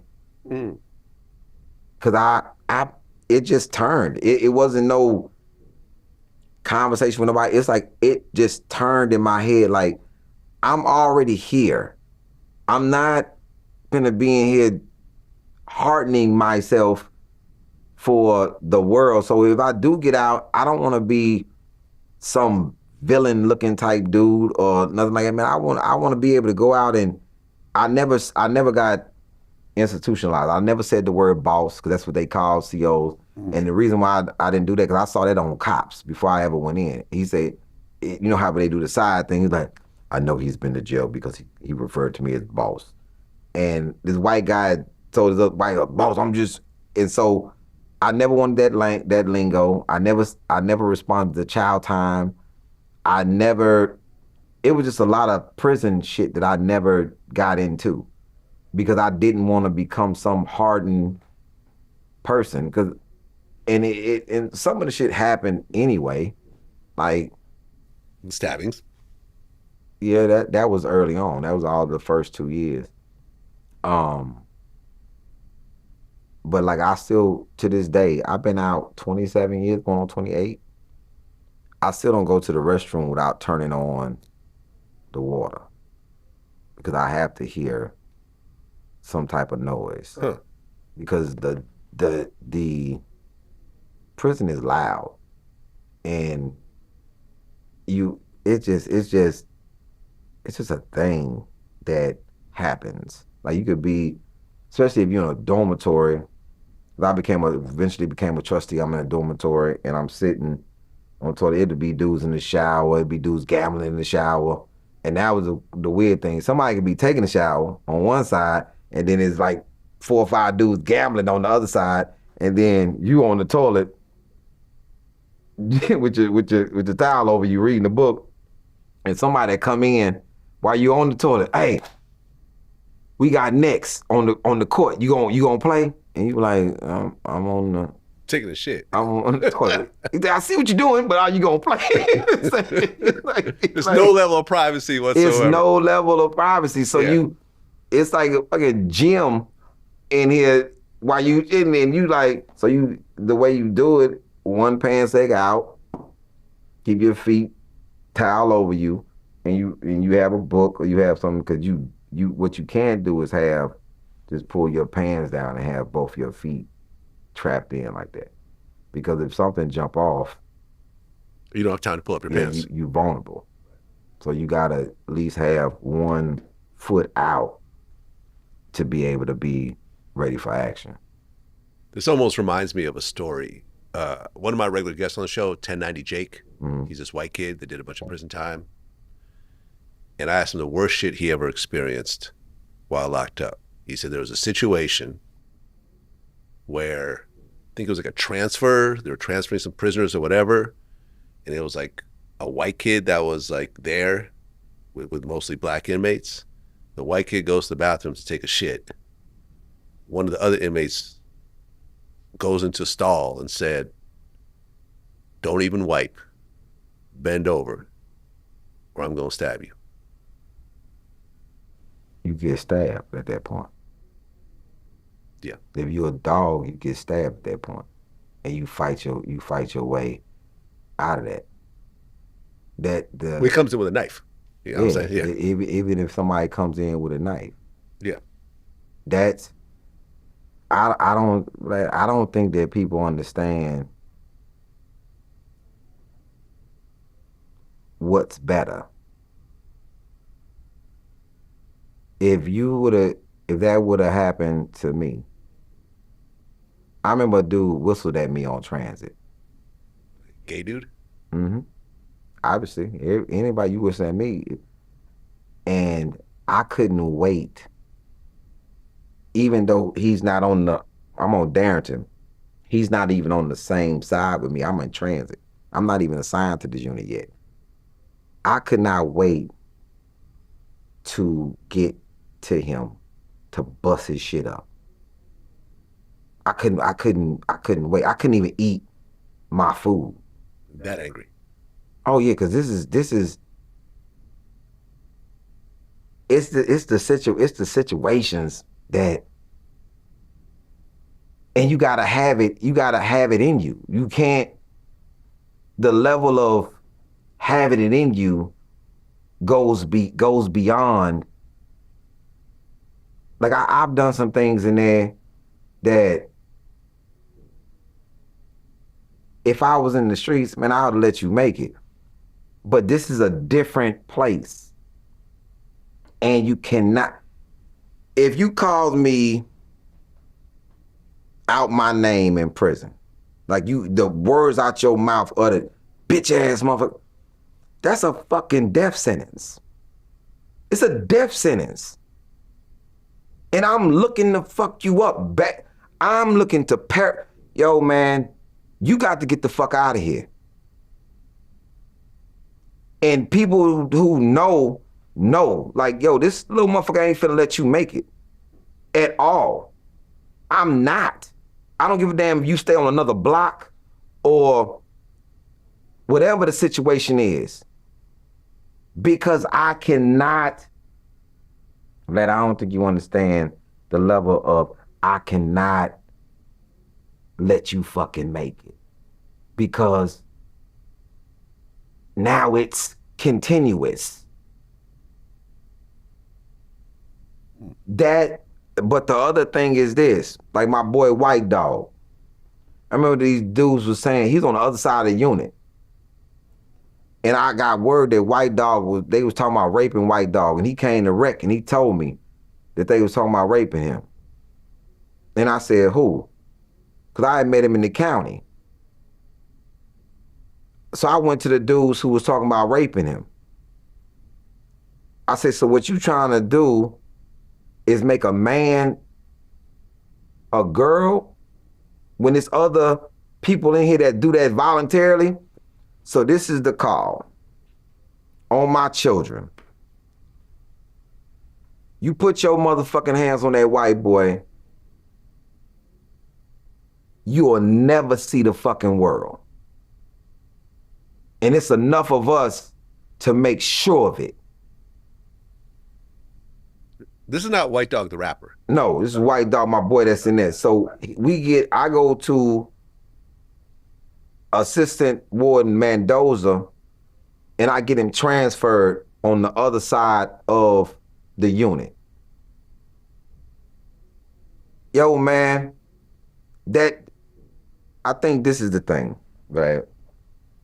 I have a problem with anybody that can't do something themselves. Y'all talking about jumping him, doing something to him. You come in, you catch somebody with a knife, and why don't you give him the fair one? I get it, bruh. Or, fuck all that. Come do it to me. I'm finna go take a shit too. Come do it to me. Man, I'm not, but it's the thing. It's the thing. You come in with a knife, don't wipe. My pants already set. So as soon as you come in, I'm gonna grab, man, this shit gonna go bad, bro. The most damage I've ever done was with this big dude that thought he was talking slick to me. About 6'4", and we playing dominoes, and I said I didn't want to play. I said, cause y'all mouth too bad. He said, nah, man, we go do it. So we playing dominoes. I called 10, and then he played and said, 10 inches in you. That's kind of funny. I played dominoes a lot throughout my life. That's actually kind of funny. I slid all my dominoes and went to my cell, and everybody kept telling him, hey, man, you better go put on your fucking boots. Because I'm telling you, man, fuck him. And myself, I said, yo, third run, which is what it's a shower on the third run. The danger about this shower is they kept telling him, don't let him get in there first. And he thinking, because he's a big dude, this is where you're playing into my hands. The shower is only so big. The door pushes in. So to get out, you got to turn around and push the door and pull the door forward. You're in a cobra's hole now because my back is against the wall. You can't extend. You're too big. You can't extend like you want to extend. I'm little. And so his first punch, when I weaved up under to the stomach, switch hand to the stomach. Now he's trying to get out. because you leaking. Now you plugged in because you can't get to me because I'm up under you and I'm out, out, out. And then he tried to turn around. With a knife? Yeah, he tried to turn around. And when he turned around, to the back. And I'm trying to hit you in your spine. I'm trying to kill you. Because you just said some disrespectful shit to somebody who is not prone to disrespect. And now you understand why they was telling you, don't let them get in there first. Don't go to that shower with him because you're in a secluded space and he is good at this shit. He ain't did it in a while, but we know him. We've been here with him. This is the happiest person on this unit. And now you done turned him. And I'm like, yo, get it. I just should be like, yo, man, bro, you making me something that I don't want to be. And because you doing this, I'm going to show you how savage this shit can be. I bit that man in the head. He was trying to get out. I bit that man in the head. I was so fucking mad. I bit him in the head. Okay. Because he's trying to get out, and I'm not letting that man try to crawl out of that shower. I'm like, nah, bro. Because of 10 inches in me, fuck you talking to, bro. And it's like, I have been in that. I've been like that in the streets one time, and I'll never forget it. I cried for 3 days for that person, and I was mostly hurt and embarrassed because this is the first time I've never broken my fast during Ramadan. I've always completed my fast. For somebody to make me so mad that I broke my fast to get at them, one, I was embarrassed that I even let somebody puppeteer me like that. But the level of violence that I went to, and I was like, yo, man, I'm no better than when I was in the institution. Man, you supposed to be. Yeah, it bothers me now. It tears me up now because it's like, yo, man, you fucking supposed to be better than that, bro. You been out here 18, 19 years and you let somebody make you that fucking mad to where you broke your fast and you went at them people with everything. I went at that man with everything, and I was gonna kill him and his wife. I like, yo, man, because you fucking playing with me. And I think a lot of times, man, people don't know that it's people out here that have been through shit, man, and that you be fucking with people that's not bothering you. Like, you trying to be happy, you trying to be everything, and then somebody decides they're gonna try to do everything in their power to break your peace, and you don't really know. You like, and I'm like, yo, man, well, with the embarrassing thing, I had my kids, and it made me forget that I had these other responsibilities because I was that fucking mad. And it's a rapper named Zero. Yeah, I've interviewed him. It's my man Den. If they told him so, like, nah, bro, we've never seen him like that. We've heard stories about him, but to visually see it and to visually see how, man, being honest, I don't ever want to take nobody's life. I don't ever want to be in that nightmare. And and you try to your best, like, yo, man, stop playing, bruh. Because I'm not what you think I am. I'm a civil person. I'm all the rest of this, but it's inside me. It's still shit that's suppressed. That if you take me for weak, I'm gonna give you a lot of passes. I'm gonna give you a lot of passes. But then it's a saying that I always affectionately say, it must have been a Libra that came up with this saying. The straw that broke the camel's back. Because I like to be level. You'll never, most people that know me, you'll never get no drama out of me. I ain't never even started to fight in my life. But to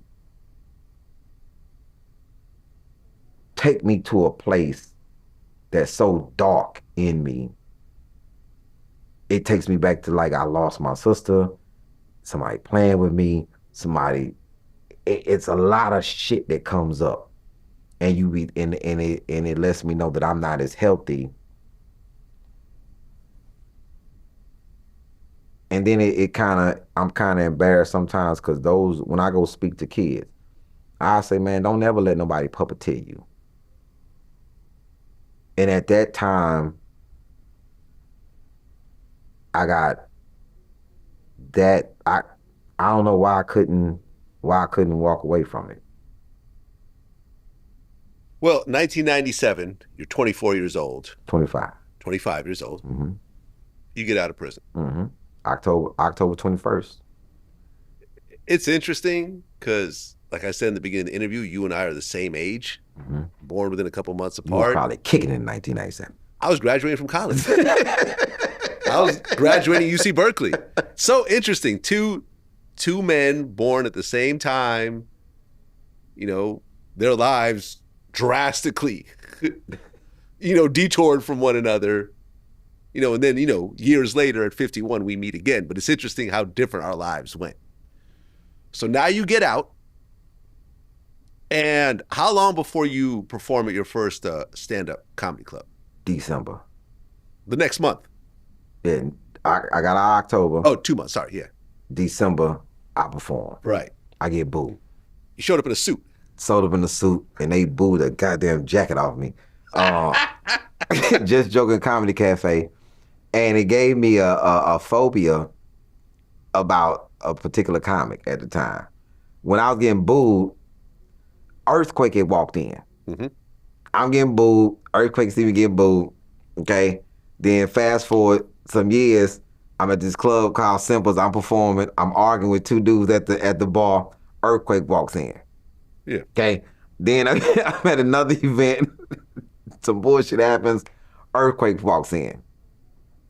And I'm like, I can't fucking perform good in front of Earthquake. I just can't do it. So then years later, we're doing, it's a comedy show at the Arena. So it's J. Anthony Brown, D.L. Hughley, Ricky Smiley, Earthquake. Earthquake walks in and looks at me and say, try not to get booed tonight.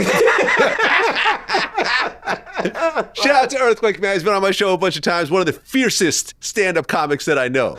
He's a beast on that stage.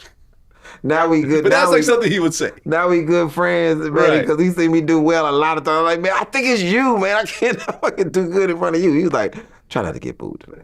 Like, I think my favorite Earthquake segment when I did interviews with him was we're talking about snitching. He goes, I'm a snitcher. If I'm caught, we caught. I'll tell my grandmother, you've lived your life. Let me live mine. You're going to be in a, you're going to be in an area where they're going to feed you, give you a bed, kind of like a nursing home. What's the difference? Like, man, Earth is. I love Earthquake. I came to LA for his, he one of the few dudes that invite me to things when they're LA. I fly out for my friend DL, but he invited me to his birthday party, and I came, and it was crazy. I've never seen him so excited that I came to his party. Like, yo, Lee, God damn it, you here? I'm like, yeah, you invited me. I'm coming. Okay, so now you're building your craft as a stand-up comedian. And you said the first 10 years was atrocious. Yeah, it was up and down. Well, I'm not gonna say it's atrocious. I'm gonna say this. So December, I perform at that particular club, get booed, turn to January. By February, I'm hosting that club. Mm-hmm. By 99, I take my first season of Comic View. So in 18 months, I'm on TV. Right. And then I'm on there again. Then the Kings of Comedy comes out. Mm-hmm. Kings of Comedy come out. Don't nobody want to see nobody but the goddamn Kings. So, so it's like, if it's not the Kings, we'll just wait until the Kings come. Ain't nobody spending no money. And it's like fucking depressing, man, because, you know, you trying to do your craft, but people only want to see the Kings. And then after that, it was the Bruce, Ricky Smiley wave. And I'm 2004, 2005, I'm living in my boy's garage, my boy Kid Styles. Shout out to Kid Styles. I'm living in his garage, and I'm working at Key Players. I'm doing this record pool, and I'm staying in the office sometimes sleeping. You know, I'm just making enough money to really take care of my daughter. I'm really not making enough money to take care of myself like that. But I'm plugging at it. I'm keeping it going, but it was rough those first 10. Then the Mike Epps era came after that. And that was not, like, Mike had hit it big, and I knew him, you know, because I'm at Just Joking. I met everybody at Just Joking Comedy Cafe, from Jamario to Tony Schofield and Lester Berry, Lester Bibbs, all these people. I got relationships, and this is when I knew comics was selfish as shit. Like, they not even just selfish, they didn't have enough to go around. So you just doing whatever you could do. And I'm hosting comedy spots. So then I meet DL in 07. I meet him in 07. And once I met him in 07, I got some more game. Like, I got some more game from Rob Stapleton, DL, Bill Bellamy came later on the game. But yeah, them first 10 years, man, was you having to figure it out. Like, it's no handbook. You got to get the game from word of mouth. And to get that, you got to be around people. You got to put yourself in position. Man, I was trying to do festivals. I was doing colleges. I was doing what a big shout out to the Greeks, because that's what was giving me a little bread, hosting step shows. This lady named Miss Calloway at TSU had me host a step show, and then I just caught fire with hosting the step shows. But that's not what you really want to do. It's like you're a comic, you're doing something else, but what you want to do is stand up, you know. Well, at one point, you end up hosting 6 shows for D.L. Hughley, Yeah. and then he asked you to go on tour with him. Yeah. And then D.L. went on to be the host of Def Comedy Jam. 08. Yep, 2008. And you got offered some spots. One spot. Yep. On Def Comedy Jam, which is really the kingmaker when it comes to comedy shows on TV. More talent came out of Def Comedy Jam than I even think SNL, if you really think about it. If you think, big shout out to Stan Lathan, Bob Summers, and Tina Graham. And Russell Simmons. And Russell. Yeah, it's Russell's show. Those are the talent, people who was picking the talent, and Russell for even having the idea. You know, it's funny, because I remember I had DL on my show last December, and what he told me that I never realized, and I remember I even FaceTime Russell Simmons, who's like my friend, to co-sign this, what he was saying. He said that really Def Comedy Jam and all that movement during that time saved Def Jam. Right, but it was really based on Robin Harris. That was the superstar of that era. And unfortunately, he passed away too early. But, you know, and even Russell was like, yo, no, that was the guy during that time. That would have been the host of it. Yeah, exactly. So things are starting to look up for you a little bit. And you get a lot of stuff, you know, over the next few years. You put out some comedy albums. You hosted Bill Bellamy's Ladies Night Out tour. Comedy Central had a Up Next stand-up competition. That's the turning point. That's the turning point? Raymond Cook, the manager at the Houston Improv, asked me to get in that competition. And I was like, Raymond, I don't do competitions. I lose all of them. Like, I've lost every competition I've been in, Raymond. I don't really get in competition. He said, man, just get in, you know, represent Houston. So, because I didn't care if I won or lost, that's probably why I kept excelling. Like, it was all these rounds, Houston, then to Austin, then Chicago, then to New York. And so I'm just piddling along. And Ann Harris, big shout out to Ann Harris. Ann Harris, we was in, what's that comedy club in New York? Caroline's. We're in Caroline's, and I'm in there, all these other comics in there, nervous and doing whatever. And Ann turns to me and says, you don't even give a shit if you win or not, right? I'm like, nope, I don't. I'm just here. So I go on, perform. Now it's a voting thing, and I'm like, I'm for sure goddamn losing. I don't have no online presence. If they voting for people, I'm definitely losing.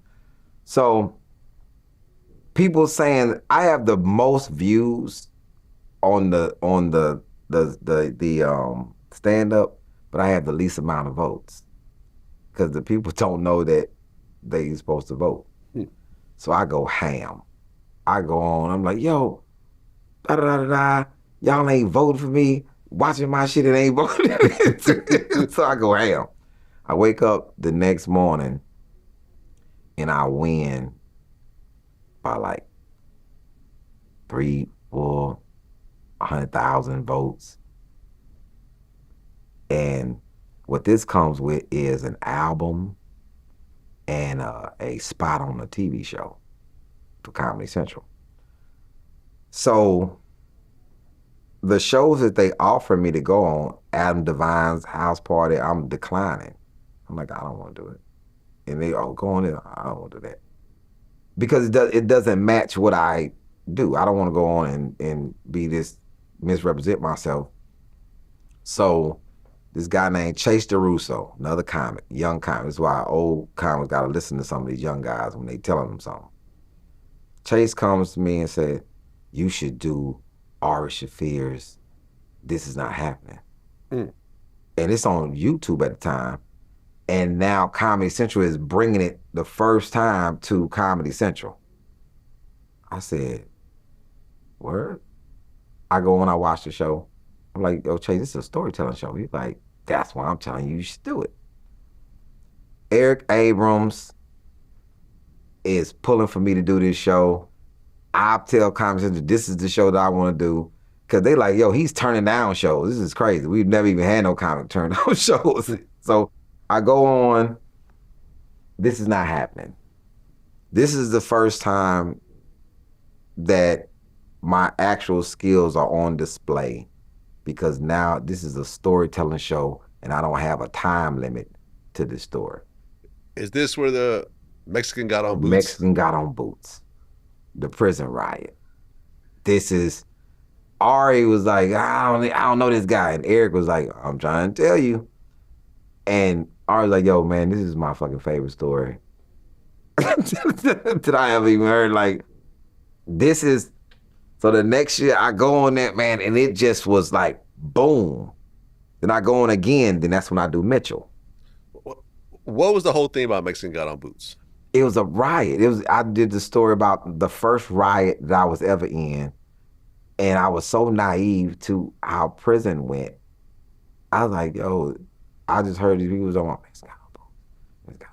I'm like, okay, everybody got on boots. So then I didn't know what it meant. So I asked my celly, which is Mexican, named Alvarez. I was like, yo, Alvarez, apparently, I was just like, apparently, your people have on boots. What does that mean? He's like, oh, that mean that we're gonna stab a bunch of black dudes on the rec yard. Okay. And I was like, the riot start in here? Like, 'cause we just finished eating together. The riot started. He's like, no, it's on the rec yard. I said, Alvarez, you would stab me if I was on the rec yard? He's like, yeah, if you're on the rec yard. Like, yeah, you gotta stay with your people. Like, I'm not gonna get killed for just not stabbing you. I'm gonna stab and shot you. Like,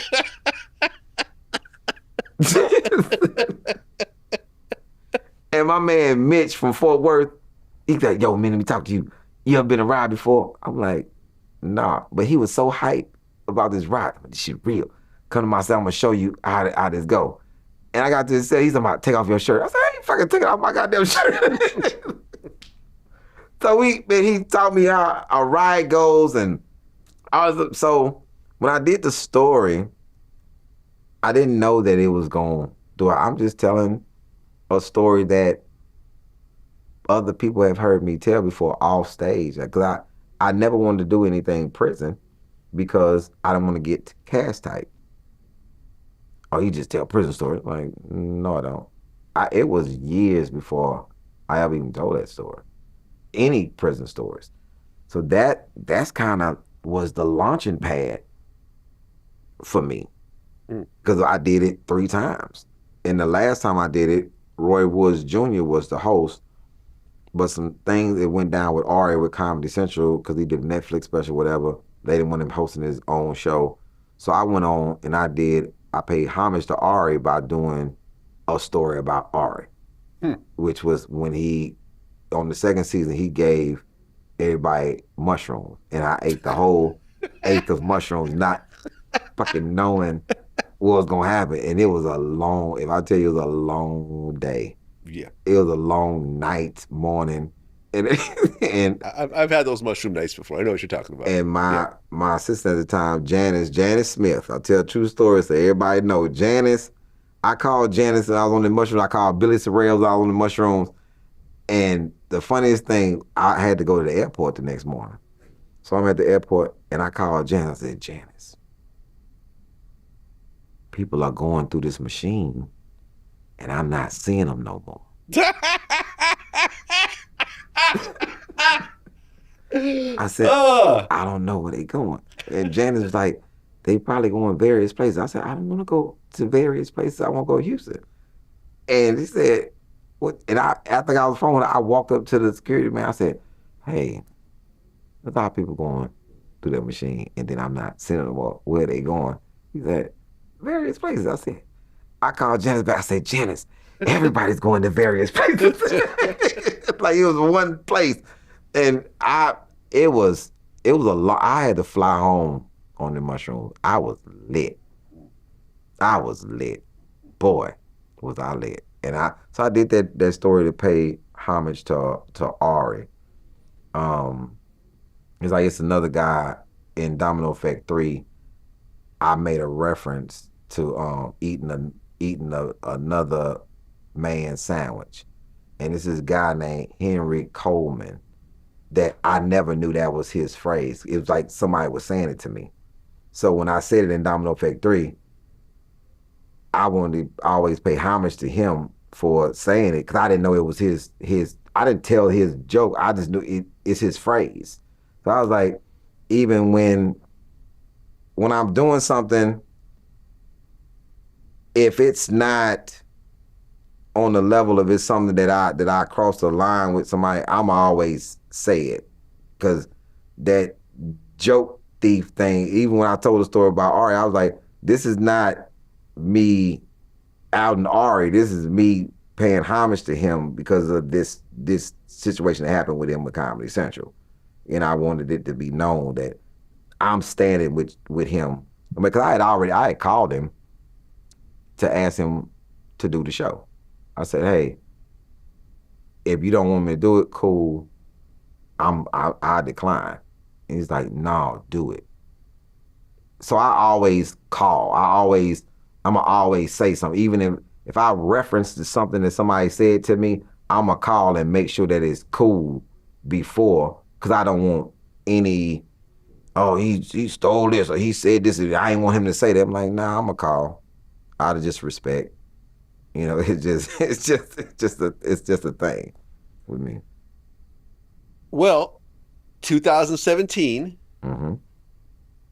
you performed at the Bell County Jail in Yes. Belton, Texas. Mm-hmm. You actually did a comedy show Special in there. in the jail. Bigger than these bars. Bigger than these bars.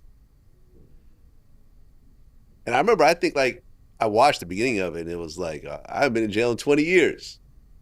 But here are, you know, have you actually been locked up in that particular jail? No. No, okay. You just picked a jail that you can perform at. I picked the jail that Texas would allow us to. That's what I'm saying, yeah. That they allowed you to do it in. That was a jail, not a prison. Not a prison. Yeah. So it was, these are people on their way to someplace else, either to be freed or to a real prison. Either be freed or to go. Right. What was that like? Crazy. Yeah. Because it was, I remember we was searching to do prisons, right? And then that's when we found out they wasn't letting no cameras in. The man said, I don't know what negative things he's gonna say about our prison. And me being free, and I said, well, Stu was laughing his ass off. I said, well, I'm gonna just say this. Everybody's a bunch of smart people in here.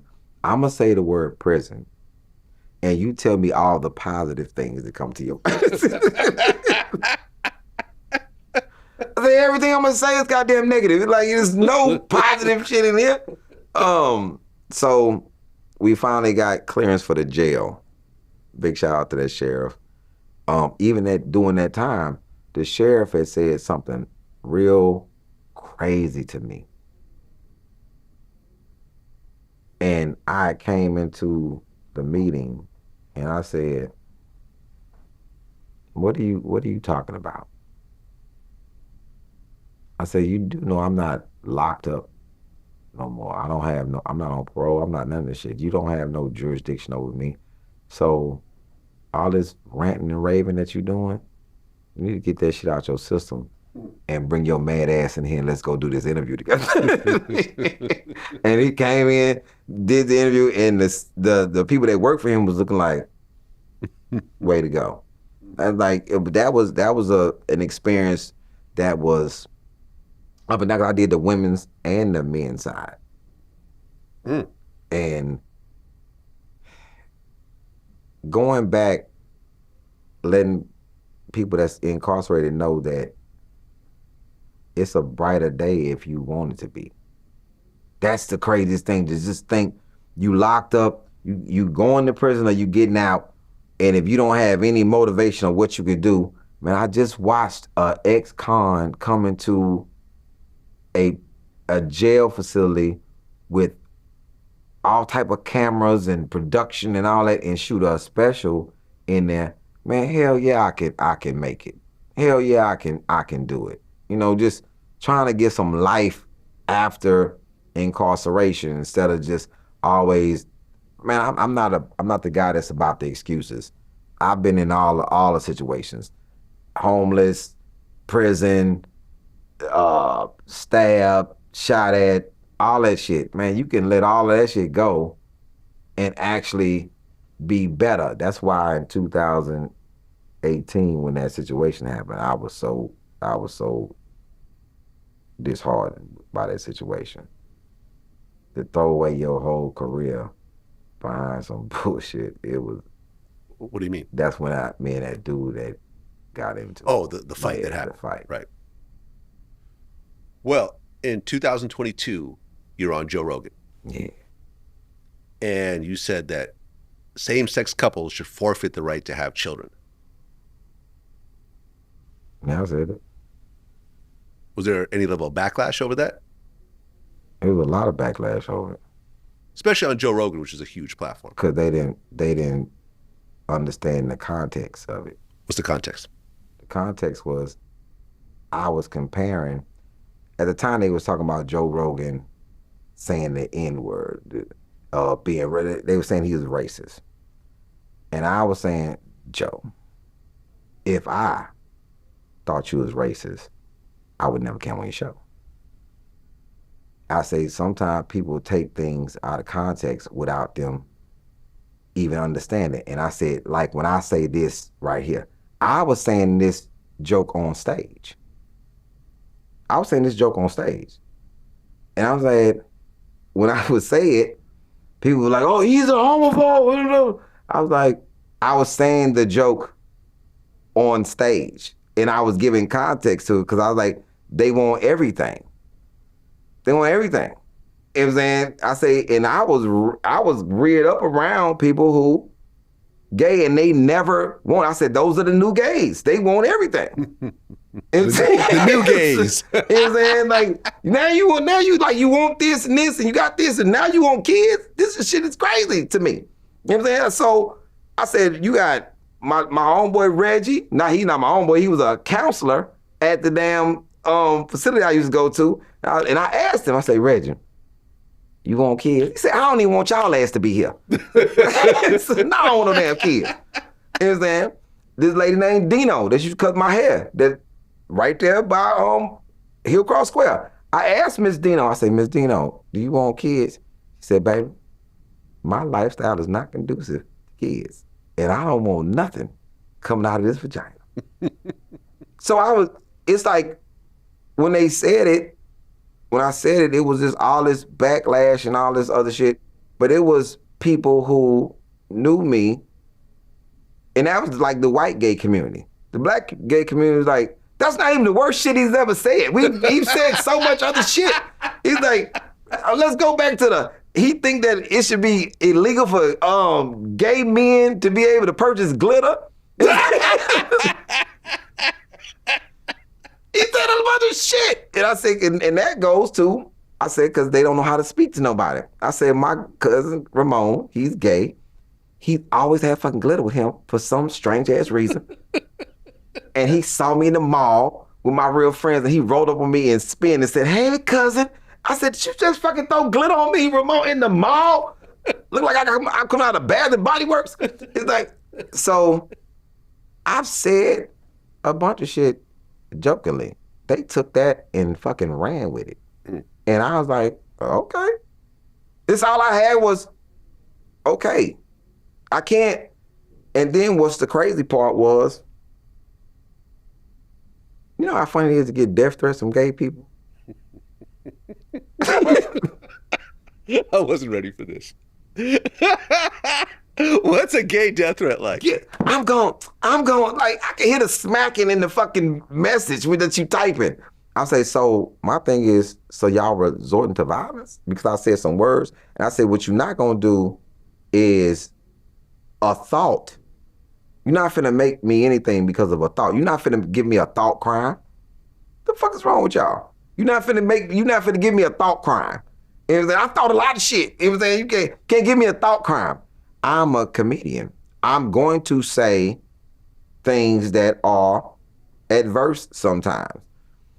And so when they was mad at me, it was crazy that more lesbians and gay people was coming to the shows and finding themselves enjoying the show because that's not what my stand-up is about. What? I told a whole joke about this dude named Sugar. It was saying, I've said a lot of things. And I'm not even malicious in anything that I'm saying. So when they was coming at me, I think one time I responded with force. Guy talking about what he was gonna come do to me. And I gave him my fucking address. I said, well, I'm here. And then I sent my tour schedule to him. Show the fuck up. And watch what happened. Because you're trying to make me something that I'm not, and then you're trying to say what you're gonna do to me. Okay. That's what the thing about people wanting to have something bad to say about it. I said this thing 1,000 times on stage. Because it was on Joe Rogan's show, that made it different. I was given a comparison. when I say something, it doesn't make me anything. It makes me the comic that I am. I didn't think that Joe Rogan was racist. I don't want you to think that I'm a homophobe because I say certain things I'm saying. I don't give a shit about what you're doing. Yeah, if you're a gay couple and you could give an adopted child a good home, that's fine. I'm cool with that. You're not cool with that? I'm not either. It's not my life. I'm not either way. I'm like, I don't know if it's cool because you could be fucking abusive, like we've seen 1,000 times on the news. Right. So anybody giving it, I don't think it's straight people that should have goddamn kids.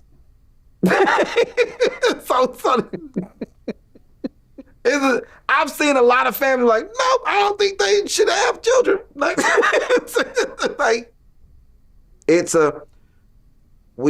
and then they painted up what they talk. I've been indoctrinated, and what do he think that's happening? I don't think about what's happening. I'm telling you what gay people that I've known for decades said that they did not want. And I said, well, now it's the merging of what do you want? Just like you've changed your name. Like they've changed titles as well. Yeah, but you see, like, for example, like the Brat and her wife had a baby. They used the Brat's eggs and some white guy sperm, and the Brat's wife carried the baby. Now they got a baby. I personally think that's fine. I really don't care. The baby gets raised in a good environment. The Brat's got money, you know. Hopefully the baby will be in an environment where it could, you know, thrive and flourish and so forth. You know, and on the flip side, we both know lots of fucked up parents, fucked up mothers, fucked up fathers. They have done a horrible job of raising their kids. So to me, it doesn't really matter. But at the end of the day, everyone has an opinion. Did that stop Trump from being elected? Because he gives a shit. He does give a shit. And the Republicans give a shit. Did that stop them from being in office? Did that stop anything? No. It's like people. Well, it's not. I mean, Trump is really not really. It's not so much about the gay thing; it's more about the trans thing. You know, trans athletes and everything else like that. Even with that, right? So look, do you see how this shit happens? Now you got this. You had this trans boxer, MMA fighter, knocking the shit out of regular women. Yeah, I'm against that. I'm against trans people entering women's sports. I've got a problem with that. Even Caitlyn Jenner has a problem with that, and that's a former gold medalist. But are they? Do they have a phobia because you're against something that you view not to be correct? I don't want a woman. I don't want a man that's saying that they're a woman. I didn't want the shit for the bathrooms. Because when you have a daughter, some random ass dude come in there like, yo, man, this is shit is hard to explain that some dude can walk in because today he feel like. Yeah, he identifies. He's identified, you know, which opens up other shit. What about the people who gonna use that to go in and do nefarious things? Look, I remember I read a story maybe like 2 years ago. Because of certain trans rights, they're allowing trans prisoners in female prisons. And I remember this one trans guy, or female, however you want to say it, impregnated like 5 or 6 different women. I would do it. You goddamn right, I would do it. And they had to shut down, I think they shut down the whole prison over that. I would go to prison and I would get arrested and say, I identify as a woman. Send me to the woman's prison. Looking just like this. And trust and believe the amount of fucking I'm gonna do. I identify. You can get all the prison bays. All of them. Oh my goodness. I would have a cell and I'd be sitting on a fucking throne in there as a woman. Oh. and be telling other women, tell them that Dennis want to see you. Tell them that Debbie wants to see you. Like, fucking right, man. I'm like, Debbie does Dallas all over again, the man version. I remember they had changed the rules, I think, in Canada about athletic competition. So if you identify with a certain gender, you're allowed to enter that competition. So a male powerlifter decided to enter a female powerlifting contest and ended up winning every competition and breaking every record just to prove a point, right? Because it's just ridiculous. It's ridiculous. I don't think that, listen, I'm fine with it going the other way. If you're a woman that feels she's good enough to like join the NBA or something like that, that's cool. Go ahead and do it. But I think when you have men beating up on women, man, I'm not cool with that. What's wrong with playing with your goddamn group? Play with your group. Play with your group. Play with your group. Because if you're a woman and you get in a boxing ring with me, you think you're good enough, I got a little edge on you. Oh, you got more than a little edge. It's the same if I was a dude and I went into it's not, my strength is not gonna stop. It's gonna be bad.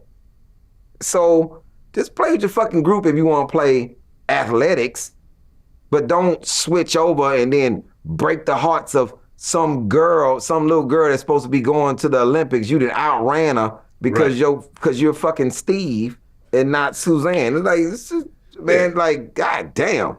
Now listen, I remember Marcellus Wiley is a guest on my show, former football player, former ESPN host. And I remember I asked him, I said, do you ever think that, let's just say a female NBA player would be good enough to actually join the NBA? He said, absolutely not. And he goes, this is why. At one point, like FloJo had like the world record for like the fastest woman in a running competition. Mm-hmm. He's like, there are high school runners who are male who run faster than her. Boys in high school run faster than the fastest woman on earth. So what do you think is going to happen when you take it to a professional level? Just is what it is. Usain Bolt versus FloJo. it's one of those things. And like when you do podcasts or interviews, sometimes the edit gets it fucked up, or they put that clip out with just you saying that, and people only go on that. Like that question right there is a hot button question. Depends on how you splice it. No, we're gonna let you say the whole thing. If it's a clip of it, oh, here we go. Here we start all over again with the fucking backlash bullshit. Mm-hmm. Because somebody is going to want to. People ask me questions from the past all the time, and I'm like, but what about now? Because it's like, that's not even a thing. I lost some deals over that shit, and I asked a very simple question to the people who I lost a deal with.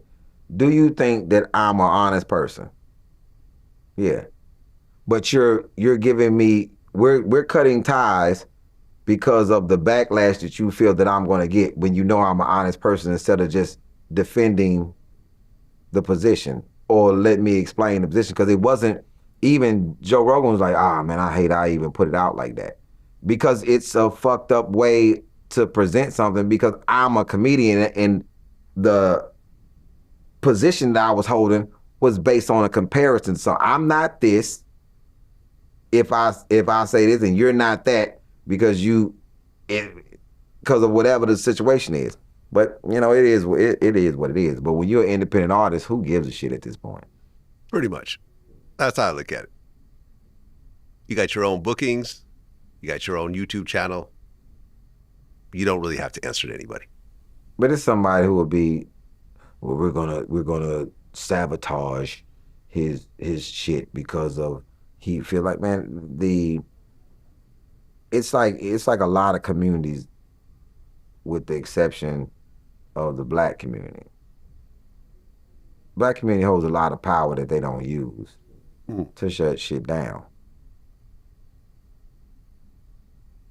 They do. And people pick and choose. I watched Elon Musk give fucking Hitler sign, and then what was all the other shit that happened to other people? Nothing. what I watched several people say a lot of things. I'm like, where's the backlash for them? Oh, my bad. They're white. What about Kanye?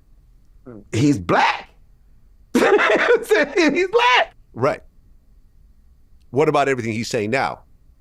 I don't know. That's the crazy thing. I don't even know everything that Kanye's saying now because I've been checked out on Kanye. Like, Kanye is wild as shit. Right. Well, I'll give you a little, you know, When he went to the fucking kiss the ring for Trump, I was like, I'm out. Listen, my man Academics interviewed him in a Black Klan outfit wearing a swastika iced out necklace. I saw that. I mean, he talked about how he loves Hitler, slavery was a choice, white lives matter. There's so much out-of-pocket shit that he does now. But he does music. That people ultimately just ignore at this point. He does music. Yeah, he does it great. I've seen a bunch of musical artists, white and black, be able to do nefarious things with children because they do music. People look over it. Well, a lot of people also go to prison, like R. Kelly. That's just one, but we could talk about it in history. Well, in history, a lot of this stuff has been swept under the rug. This is my point. Yeah. It's been swept under the rug. Yeah. As a young black comic, well, I'm not that young, but as a black comic that's independent, no record label, no nothing is sweeping shit under the rug for me. Right. I'm an independent entity, and it's not like I watch my words because I believe in the creator. What's for me is for me.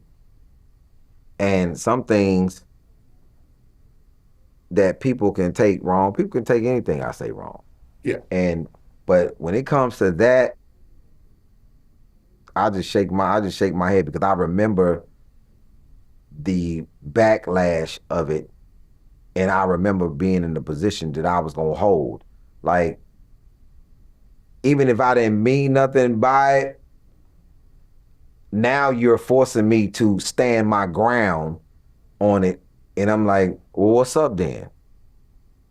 And who wants to be like that when it's something that you forcing me to defend something that I didn't mean in that way because I've already had said it because you hadn't been to my show and watched me say it, then you're mad, and now it's all he's been indoctrinated. By who, man? By who? Like, so I was just like, oh, okay, fuck it. Well, that's what it is. Ali Siddiq, man, our first interview.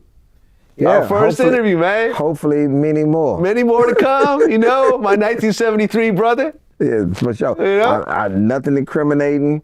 No. I'm not going to jail. You're not going to prison.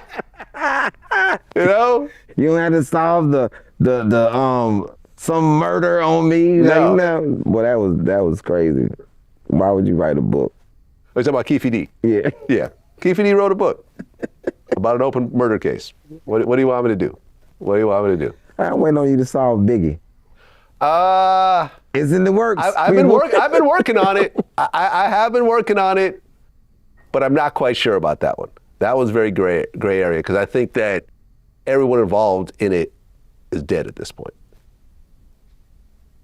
Except maybe one person, but he's not talking, so. Who is that person? We have to stay tuned. That's what it is. Ali Siddiq. Until next time. Peace. Thank you, man. Thank you. Yes, sir.